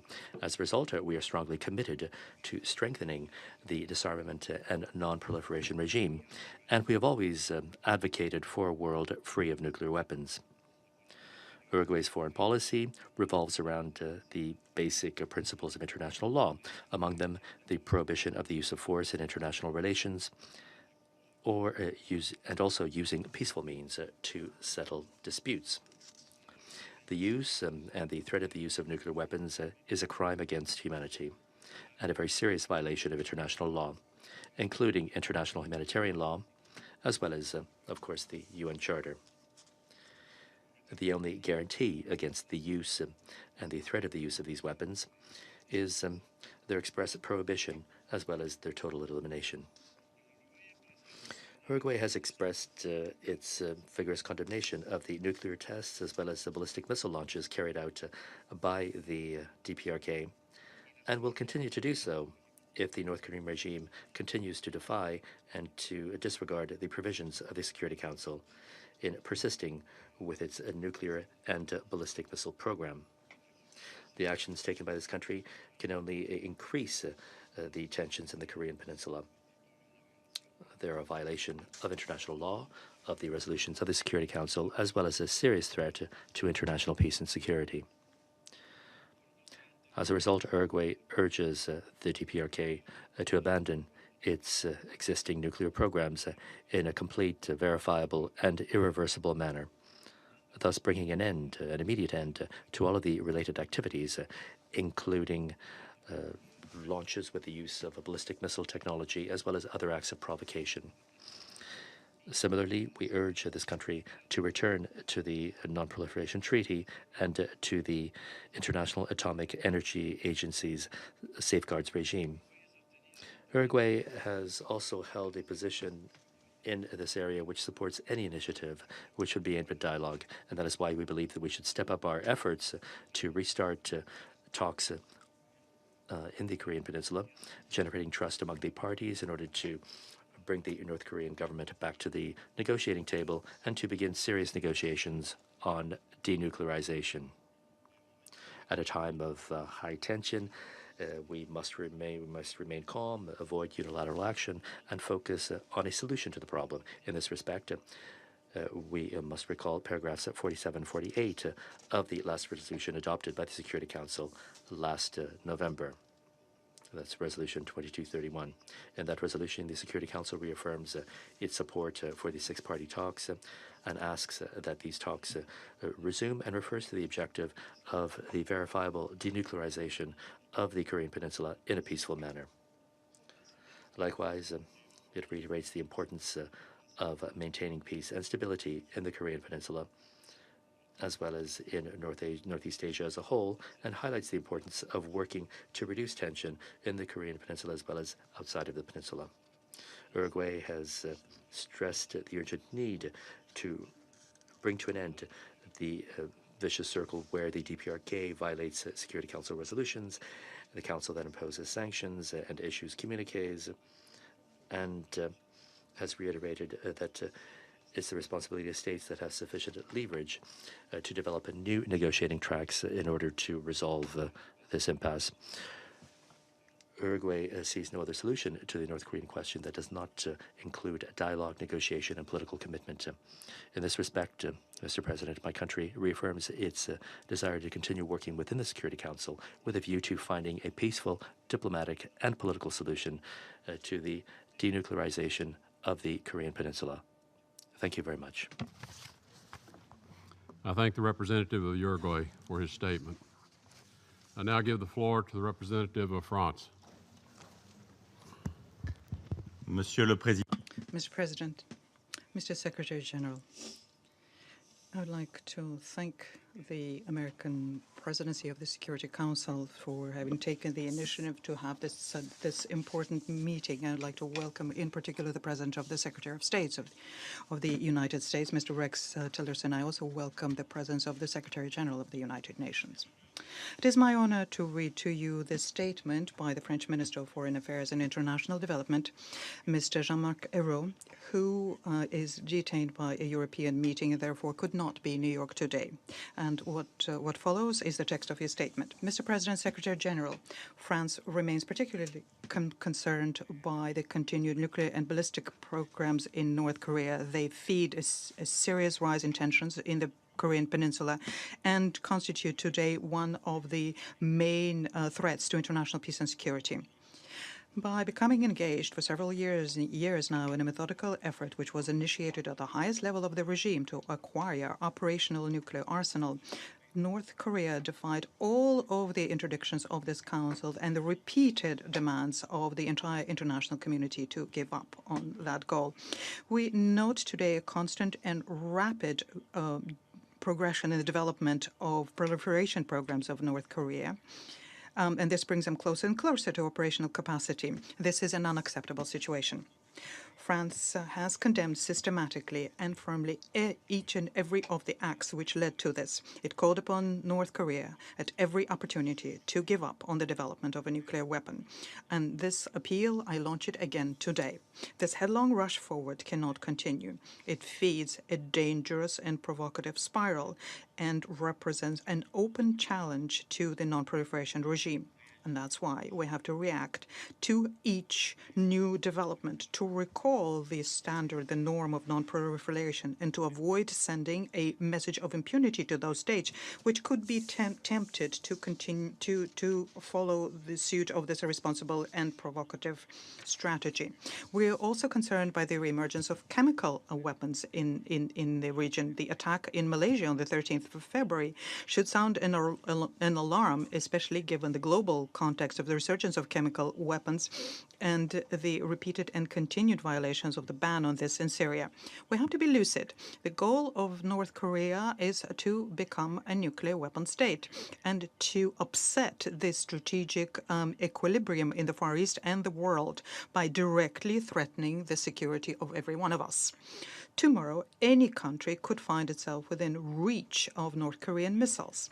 And I would like everyone to understand the urgency of the matter. We have to collectively be able to rise to the level of our responsibilities as members of the Council and show our determination to fight these unjustifiable activities.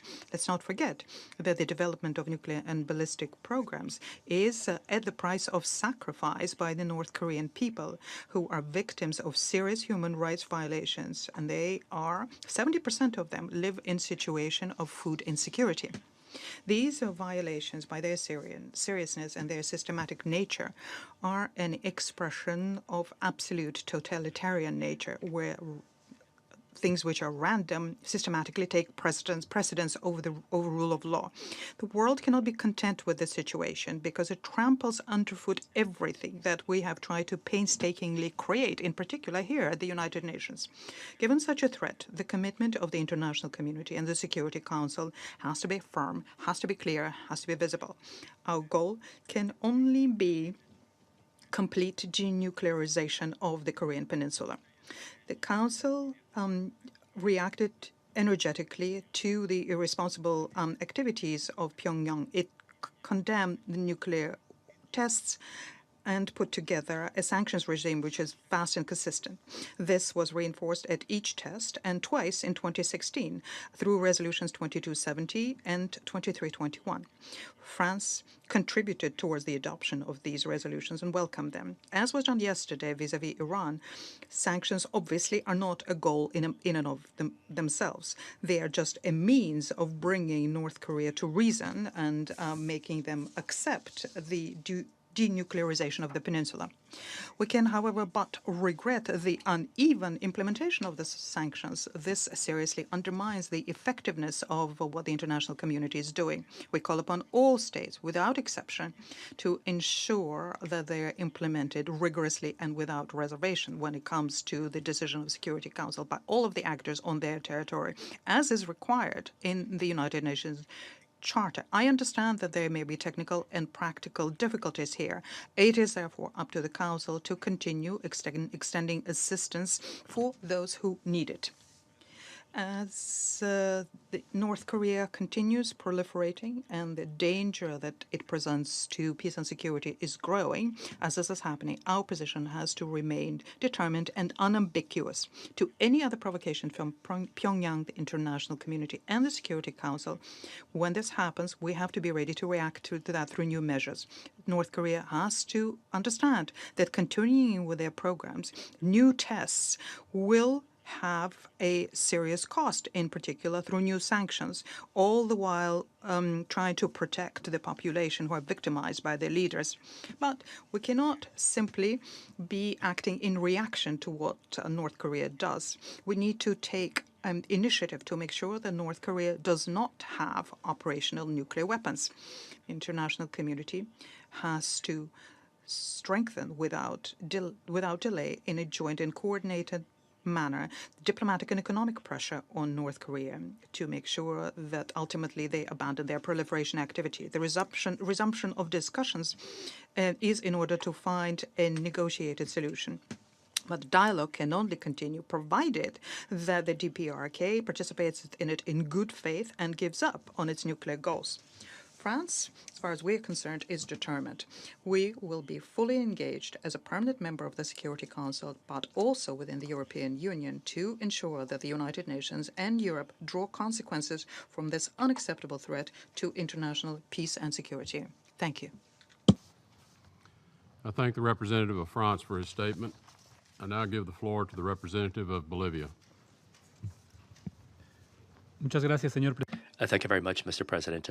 Bolivia would like to thank the presidency for convening this meeting. We would also like to thank the Secretary General, Antonio Guterres, for the report he has given us on this occasion. Bolivia would like to highlight the main purpose of the UN Charter with respect to taking collective measures which are effective to prevent and to eliminate threats or other breaches to peace and to eradicate acts of aggression and to achieve through peaceful means and in accordance with the principles of justice and international law and to settle disputes. The plurinational state of Bolivia, in compliance with its political constitution, reaffirms its condition as a pacifist state, rejecting any aggression as an instrument to resolve disputes, controversies, or conflicts between peoples and states. In that respect, the government of President Evo Morales established a policy to reject any kind of bellicose confrontation or of any other nature. Sir, with a view to avoiding bellicose confrontations, we see the need to move towards the priority of nuclear disarmament throughout the planet. Latin America and the Caribbean, my region, is a nuclear weapon-free zone, thanks to the signing of the Tlatelolco Treaty, which in 2017 is celebrating its 50th anniversary. And it's the first region that is free of nuclear weapons. Sir, in that respect, and following this same line of non-proliferation, we reiterate our firmest condemnation of the launching of ballistic missiles and the nuclear tests which were carried out by the DPRK. The last one took place on the 15th of April. This attitude is a threat to international peace and security. And in that respect, we call for the unity of the Security Council in order to tackle this situation. Compliance with the resolutions of this Council is crucial in order to comply with this objective.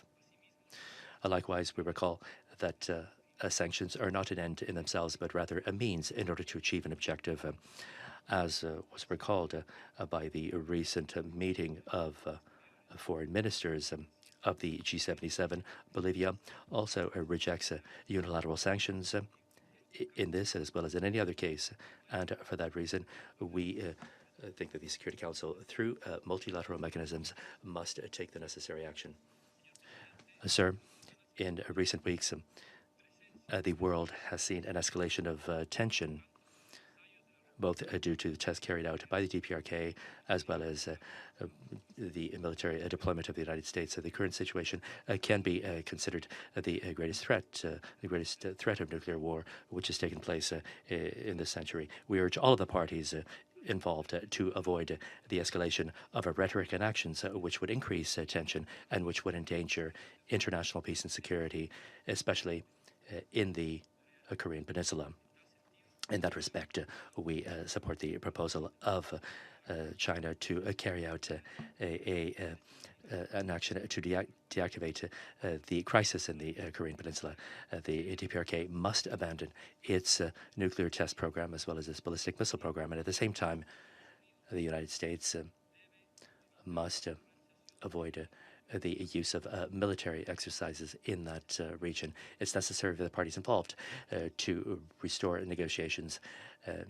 The six-party forum is the most appropriate forum for that, and is crucial as well for countries in the region to take part in negotiations with a positive spirit, and which would make it possible to diffuse current tension. The only solution to this conflict is a political solution.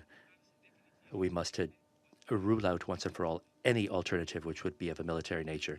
At the present time of tension, reason must prevail. We must avoid any position which could lead us to provocations and misunderstandings. We must place a priority on respect for dignity of peoples as well as the lives of those who live on our planet. Sir, war is the failure of this Council. War is the failure of policy. War is the failure of diplomacy. We have the obligation, the internationally recognized obligation, to negotiate. I reiterate, we have the internationally recognized obligation to negotiate. We must set aside warlike equations, because once we unleash the demons of war, the only ones who benefit are those who profit from it. Thank you. I thank the representative of Bolivia for his statement. I now give the floor to the representative of Egypt. Mr. President, allow me at the outset to thank the Secretary General of the United Nations, Mr. Antonio Guterres, for his valuable briefing before the Council today, especially his vision, which takes into consideration in a balanced manner all the dimensions of this issue under discussion today. Mr. President, the current situation on the Korean Peninsula is one of the major challenges to the nuclear non-proliferation treaty regime. Egypt is deeply concerned at the increasing tension following the recent developments, which has become one of the gravest threats to international peace and security. Egypt reiterates its full support for all efforts aimed at reaching a peaceful solution to the crisis of the DPRK nuclear program and achieving a sustainable peace on the Korean Peninsula, including all reunification efforts. Given the unique and historical ties between Egypt and the people of Northeast Asia, Egypt calls once again on the DPRK to comply fully with all of its international commitments under relevant Security Council resolutions, to eliminate its nuclear weapons, and to rejoin the Non-Proliferation Treaty as a non-nuclear state without delays or conditions. Egypt is committed to taking every necessary step at the national level to implement all Security Council sanctions related to the DPRK. Mr. President, Egypt calls on the international community and the Security Council to address all NPT challenges comprehensively and without selectivity or double standards. This is necessary if we are to preserve the credibility and effectiveness of the non-proliferation regime and relevant Council resolutions, including Resolution 687, especially in light of the continued erosion of the credibility of this regime, which is the cornerstone of the wider international security architecture. The continued erosion in the NPT credibility and effectiveness came to light when a certain number of states decided, and with no clear justification, to prevent the NPT review process from reaching any objective results by breaking the consensus reached by the majority of state parties. They did so in service of political agendas that run counter to state party obligations under the NPT and to the unified message that we should all send, namely that the international community is committed to achieving the universality of the treaty and is committed to dealing with all nuclear non-proliferation and disarmament challenges in a comprehensive and balanced manner without any selectivity. Mr. President, in closing, we encourage all parties to exercise self-restraint and to resume talks to reach a peaceful settlement as soon as possible. In this regard, we call on the DPRK to respond to the calls for the resumption of the talks and to cease any activities that would lead to further tension and escalation. We also urge all other international parties to provide the necessary conditions for an agreed settlement that would ensure regional and international peace and security in a manner consistent with the goals and principles of the UN and the NPT. Egypt stands ready to make every possible effort to support such a peaceful settlement to this crisis and maintain peace and security in the region and beyond. Thank you, Mr. President. I thank the representative of Egypt for his statement.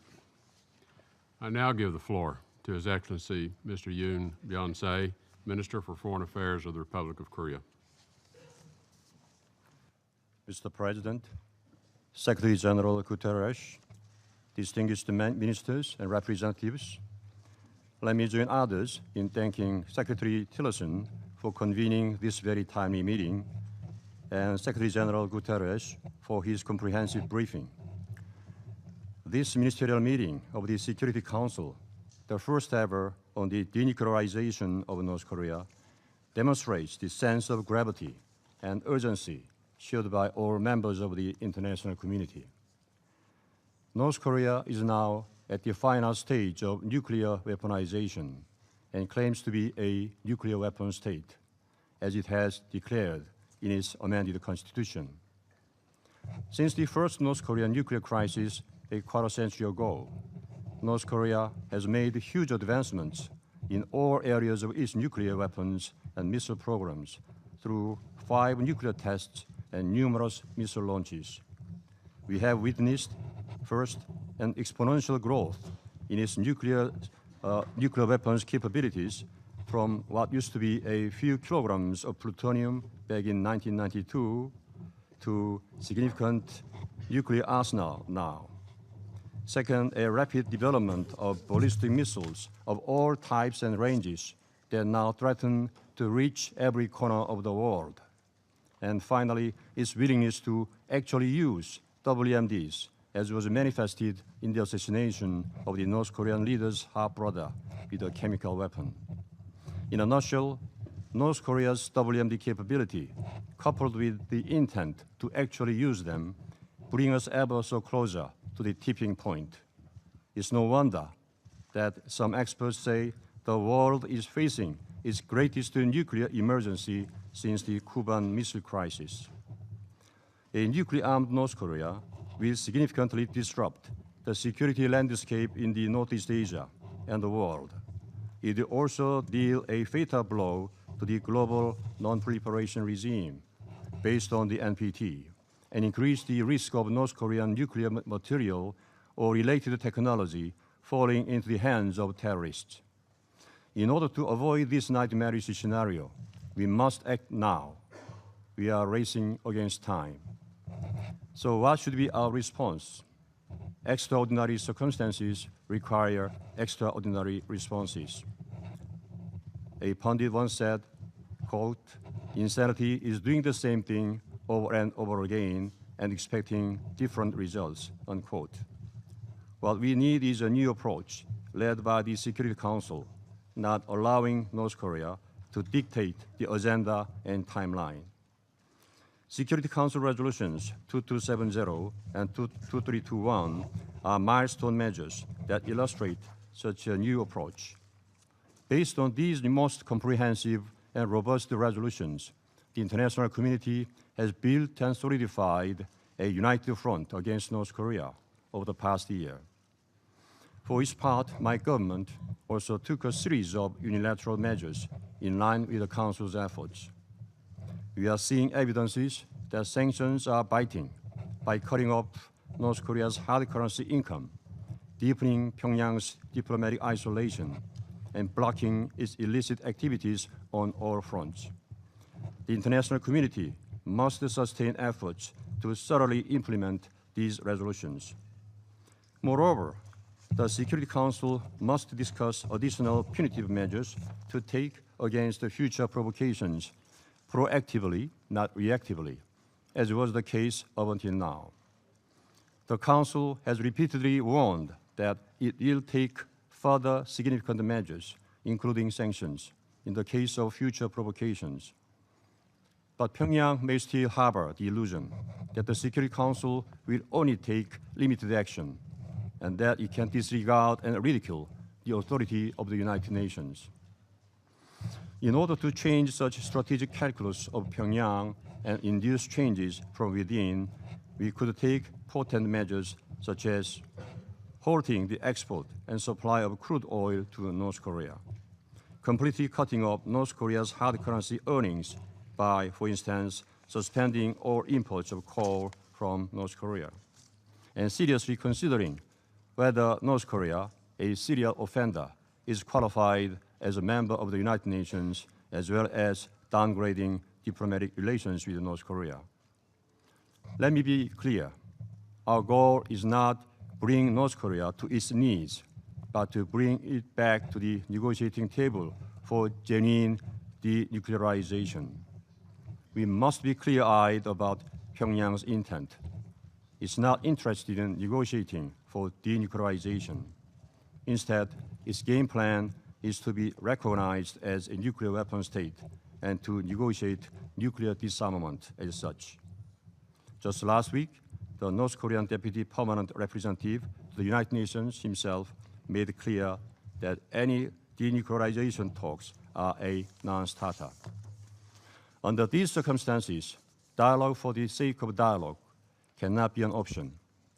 If history teaches us anything, it's that we must not repeat the tried and failed approach. Over the past 20-some years, we have left no stone unturned. Yet countless negotiations and agreements with this rule breaker par excellence have led us nowhere, but back to square one, due to North Korea's renege and deception. They have only bought time for the regime to advance its double-MD capabilities. We must break this vicious cycle of provocations, negotiations, provocations, and of rewarding North Korea's bad behavior once and for all. Our goal is not to compromise on half measures for bogus peace. Our goal is the complete, verifiable, and irreversible dismantlement of the North Korean nuclear weapons and missile programs. Finally, in dealing with the North Korean nuclear issue, we must not lose sight of another serious threat emanating from North Korea's chemical and biological weapons programs. Security Council Resolution 2270 decided that North Korea shall abandon all chemical and biological weapons and weapons-related programs. In this regard, I welcome the joint letter by Secretary General Guterres and Director General Uzumchu of the OPCW, calling upon North Korea to accede to the CWC. Mr. President, history tells us how in the first half of the 20th century, the failure to counter Nazi ambitions led to the outbreak of the Second World War. If we do not respond to North Korea's repeated provocations in a resolute manner now, we'll only further feed the appetite of the trigger-happy regime in Pyongyang. In this regard, should North Korea conduct a sixth nuclear test or launch an ICBM, it will be a game changer for all of us. This is why it is critical that this time the entire international community continue to maintain the unprecedented unified front against North Korea. This is the last opportunity to break and reverse this process. The heavy responsibility is incumbent on all of us. With regard to the deployment of a SAD battery system in my country, it is purely a defensive measure in the face of such existential threat from North Korea. It's not aiming at any third country. Furthermore, legitimate annual U.S.-South Korea military exercise is a defensive and transparent exercise. This cannot be put on a par with North Korea's breach of obligations under the UN Security Council resolutions. Mr. President, as this is my last appearance in the Security Council, I'd like to take this opportunity to express my deepest gratitude for the unflinching support members of the Security Council have rendered to me and my government over the past 4 years in confronting North Korea's nuclear and missile challenges. I assure you that the Republic of Korea will continue to be a stalwart partner in the Council's efforts to safeguard international peace and security. Thank you very much. I thank His Excellency Mr. Yoon for his statement. I shall now make a further statement in my capacity as Secretary of State of the United States. First, I appreciate all of the statements that have been made by you, and I have received those statements in the constructive spirit in which I know they've been offered. I also want to acknowledge the presence of a large number of ambassadors with us today. Your presence gives strength to the importance of this issue and is a visible demonstration of the importance of this issue to the international community, and I welcome you and I appreciate you being here. As has been stressed repeatedly in many of your statements today, North Korea has failed to honor its commitments of the past. It is making promises which it has broken. Had this body fully enforced and stood behind resolutions it had enacted in the past, vigorously enforcing sanctions with full compliance, perhaps we would not have found ourselves confronted with the high level of tension that we're faced today. We will not negotiate our way back to the negotiating table with North Korea. We will not reward their violations of past resolutions. We will not reward their bad behavior with talks. We will only engage in talks with North Korea when they exhibit a good faith commitment to abiding by the Security Council resolutions and their past promises to end their nuclear programs. And that is why we must have full and complete compliance by every country to the resolutions that have been enacted by this body in the past. No relaxation in the vigorous implementation of sanctions. And we have called for those sanctions to be extended to other areas as well on a voluntary basis, and we're calling globally for all countries to participate in exerting pressure on North Korea. This is the way you make your voice heard, is through action. Any failure to take action diminishes your vote for these resolutions of the past. It diminishes your vote for future resolutions, and it devalues your seat at this council. We must have full, complete compliance by all members of the council. I thank you.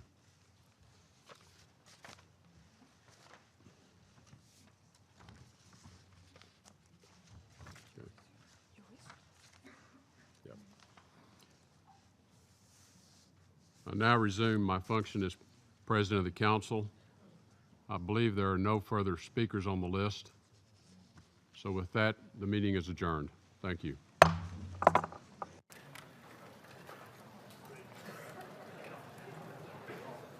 Enrichment facility.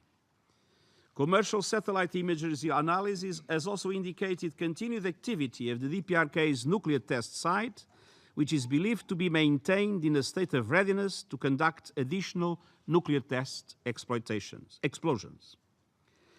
The DPRK has increasingly stressed the importance of nuclear deterrence in its military doctrine.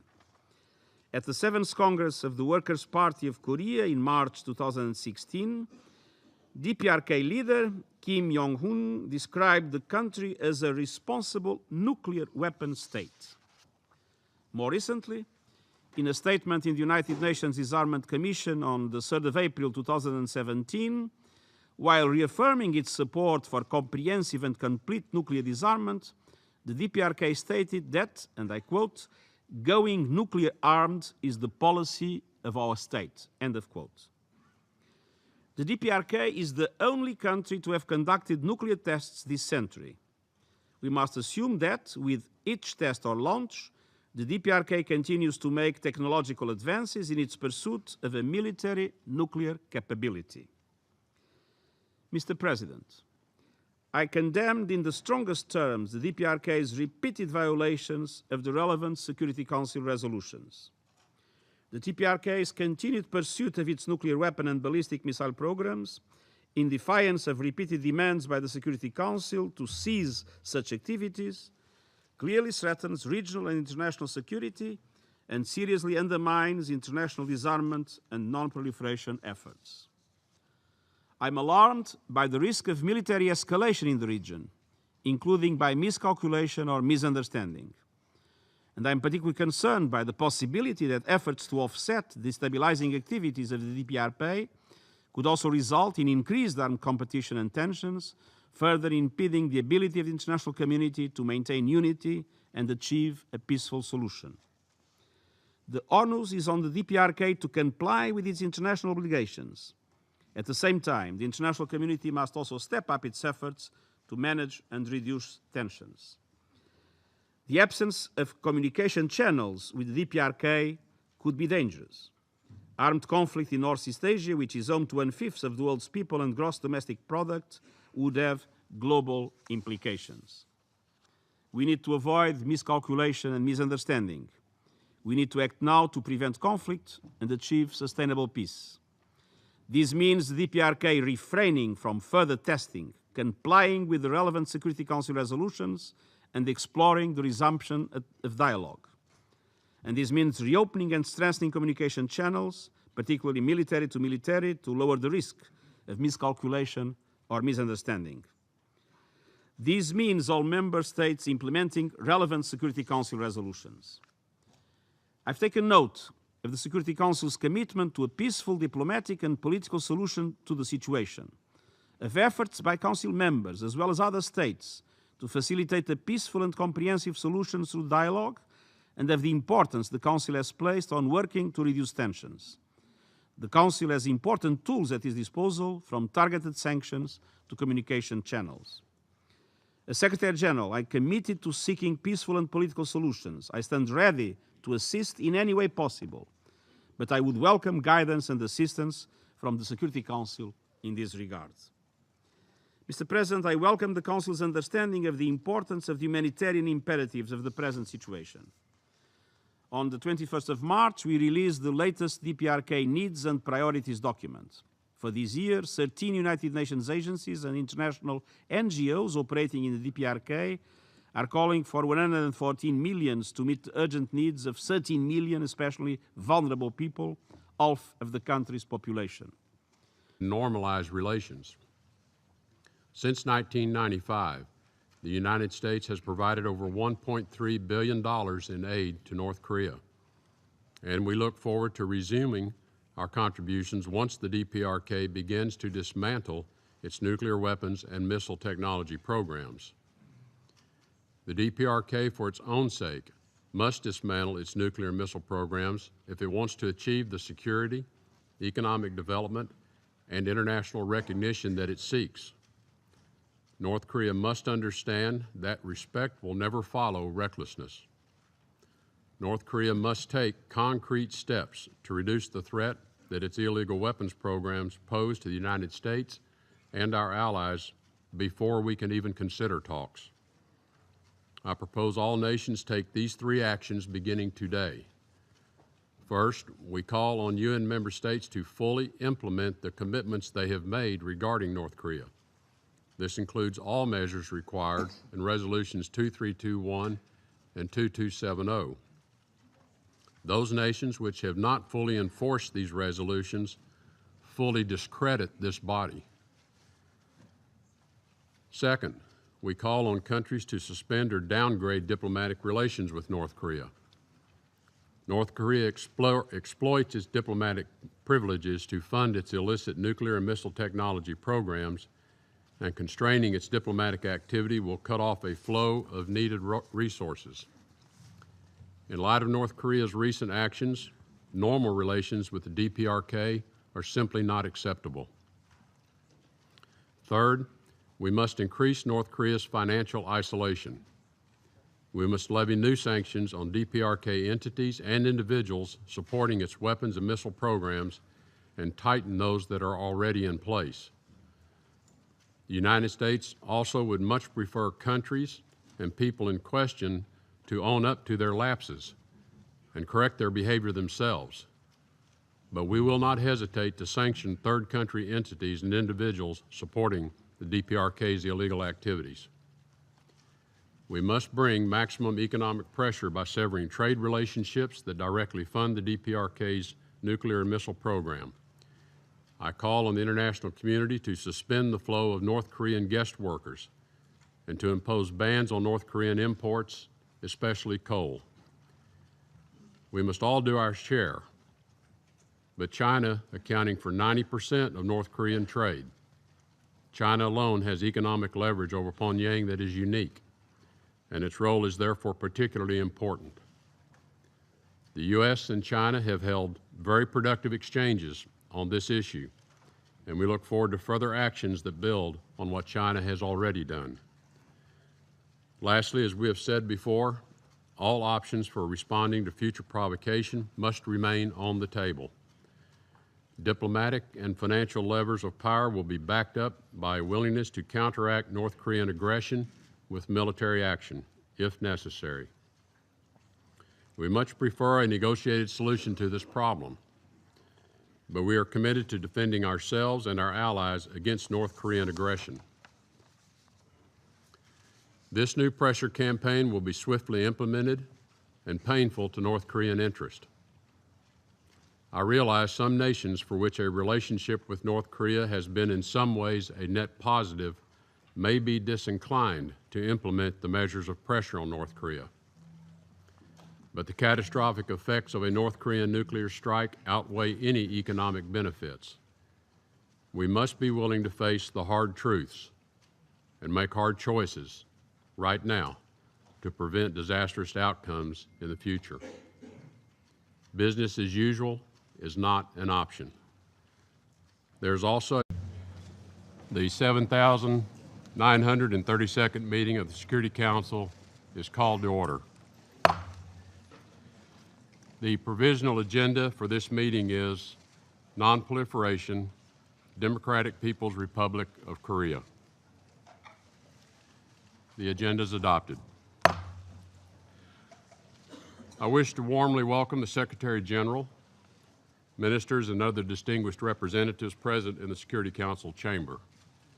Your presence underscores the importance of the subject matter we will discuss today. In accordance with Rule 37 of the Council's Provisional Rules of Procedure, I invite the representative of the Republic of Korea to participate in this meeting.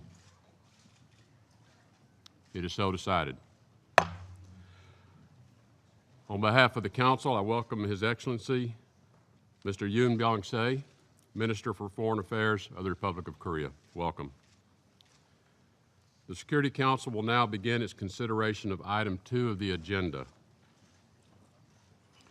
I wish to draw the attention of Council members to document S/2017/337, a letter dated 18 of April 2017 from the Permanent Representative of the United States of America to the United Nations, addressed to the Secretary General, transmitting a concept paper on the item under consideration. I give the floor to the Secretary General, His Excellency, Mr. Antonio Guterres. Thank you, Mr. President. And Mr. President, allow me to first thank the United States and to thank you personally for convening this meeting. The situation on the Korean Peninsula is one of the longest standing and most serious issues before the United Nations. The Security Council first adopted the resolution on the Democratic People's Republic of Korea, DPRK, nuclear issue in 1993, when it urged the DPRK not to withdraw from the Treaty of Non-proliferation of nuclear weapons. 24 years later, and despite extensive efforts, the challenged has defied resolution. In response to the DPRK's accelerated nuclear and ballistic missile activities, the Security Council has adopted 2 sanctions resolutions and met 11 times in emergency consultations since January 2016. During this period, the DPRK conducted 2 nuclear tests, more than 30 launches using ballistic missile technology, and various other activities relating to the nuclear and ballistic missile programs. Its launches using ballistic missile technology have included tests of short, medium, intermediate range, and submarine-launched ballistic missiles, as well as the placement of a satellite in orbit. These tests and launches are clear violations of Security Council resolutions. And the absence of coordination and notifications in advance of these launches, other than the space launch of 7 February 2016, are also contrary to internationally accepted regulations and standards adopted by the International Maritime Organization and International Civil Aviation Organization. Aircraft and ships have been prevented from planning their routes to steer clear of these hazardous activities, and adjacent states have been prevented from promulgating danger, restricted or prohibited areas in the areas of responsibility. The International Atomic Energy Agency remains unable to access the DPRK to verify the status of its nuclear program. The agency continues to monitor developments through satellite imagery and has observed signatures consistent with the operation of the plutonium production reactor and the reported centrifugal. A moral dimension to this problem. Countries must know by now that helping the North Korean regime means enabling cruelty and suffering. North Korea feeds billions of dollars into a nuclear program it does not need, while its own people starve. The regime's pursuit of nuclear weapons does not serve its own national security or the well-being of a people trapped in tyranny. I ask the community of nations to help us preserve security and protect human dignity. In one of my first trips as America's Secretary of State, I looked across the DMZ at the haunted land of North Korea. Beyond the border is a nation of sorrow, frozen in time. While the world sees the gleaming buildings of Pyongyang, the blight of oppression and starvation has swept this land for over 60 years. But even though the present condition of that country is bleak, the United States believes in a future for North Korea. These first steps toward a more hopeful future will happen most quickly if other stakeholders in the region and the global security join us. For years, North Korea has been dictating the terms of its dangerous course of action. It is time for us to retake control of the situation. We ask the members of this Council and all other partners to implement a new strategy to denuclearize North Korea. Thank you. I resume my function now as President of the Council. I now give the floor to His Excellency Mr. Fumio Kishida, Minister of Foreign Affairs of Japan. Thank you, Mr. President. I would like to begin by expressing my sincere appreciation to you for convening this timely meeting on the denuclearization of North Korea. I would also like to thank Secretary General Guterres for his informative briefing. Mr. President, the threat posed by North Korea's nuclear and ballistic missile development has reached a new level. Since January 2016 alone, it has conducted 2 nuclear tests and at least 30 ballistic missile launches. This threat is not just hypothetical. For ordinary citizens, it is only too real. On 6th of March, North Korea launched 4 ballistic missiles, 3 of which landed within Japan's exclusive economic zone. This was no advance notice, and the consequence of these reckless launches could have been catastrophic for innocent fishing boats, sea vessels, and aircrafts. These launches are intentionally meant to be a provocation, as evidenced by North Korea media reports, which states that the North Korean units responsible for striking U.S. bases in Japan in contingencies were involved. It is therefore increasingly important for countries in the region to strengthen deterrence to ensure these peace and security. Mr. President, now is a good time to recall the commitments North Korea has made on denuclearization in the past. In 2005, North Korea, together with China, Japan, the Republic of Korea, the Russian Federation, and the United States. The people of the DPRK need our generosity and help. I also call on the DPRK authorities to engage with the United Nations human rights mechanisms and with the international community to address the grave human rights situation and improve the living conditions of its people. I therefore welcome the visit by the United Nations Special Rapporteur on the rights of persons with disabilities to the DPRK next week. As we discussed in this chamber on the 18th of April, improvement in human rights will not only protect the livelihoods and dignify the people in the DPRK, but also promote long-term security and stability in the region and beyond. I would like to conclude by underlining our collective priority for conflict prevention. We must remain committed to pursuing peaceful and diplomatic paths for a peaceful and denuclearized Korean Peninsula. Thank you very much. Thank you, Secretary General, for that most helpful briefing. I shall now make a statement in my capacity as Secretary of State of the United States. And I thank you for the opportunity to address the Security Council. According to UN Security Council Resolution 2321, a stated objective of this Council is North Korea's abandonment of its nuclear weapons and ballistic missile programs. For the past 20 years, well-intentioned diplomatic efforts to halt these programs have failed. It is only by first dismantling them that there can be peace, stability, and economic prosperity for all of Northeast Asia. With each successive detonation and missile test, North Korea pushes Northeast Asia and the world closer to instability and broader conflict. The threat of a North Korean nuclear attack on Seoul or Tokyo is real, and it is likely only a matter of time before North Korea develops the capability to strike the U.S. mainland.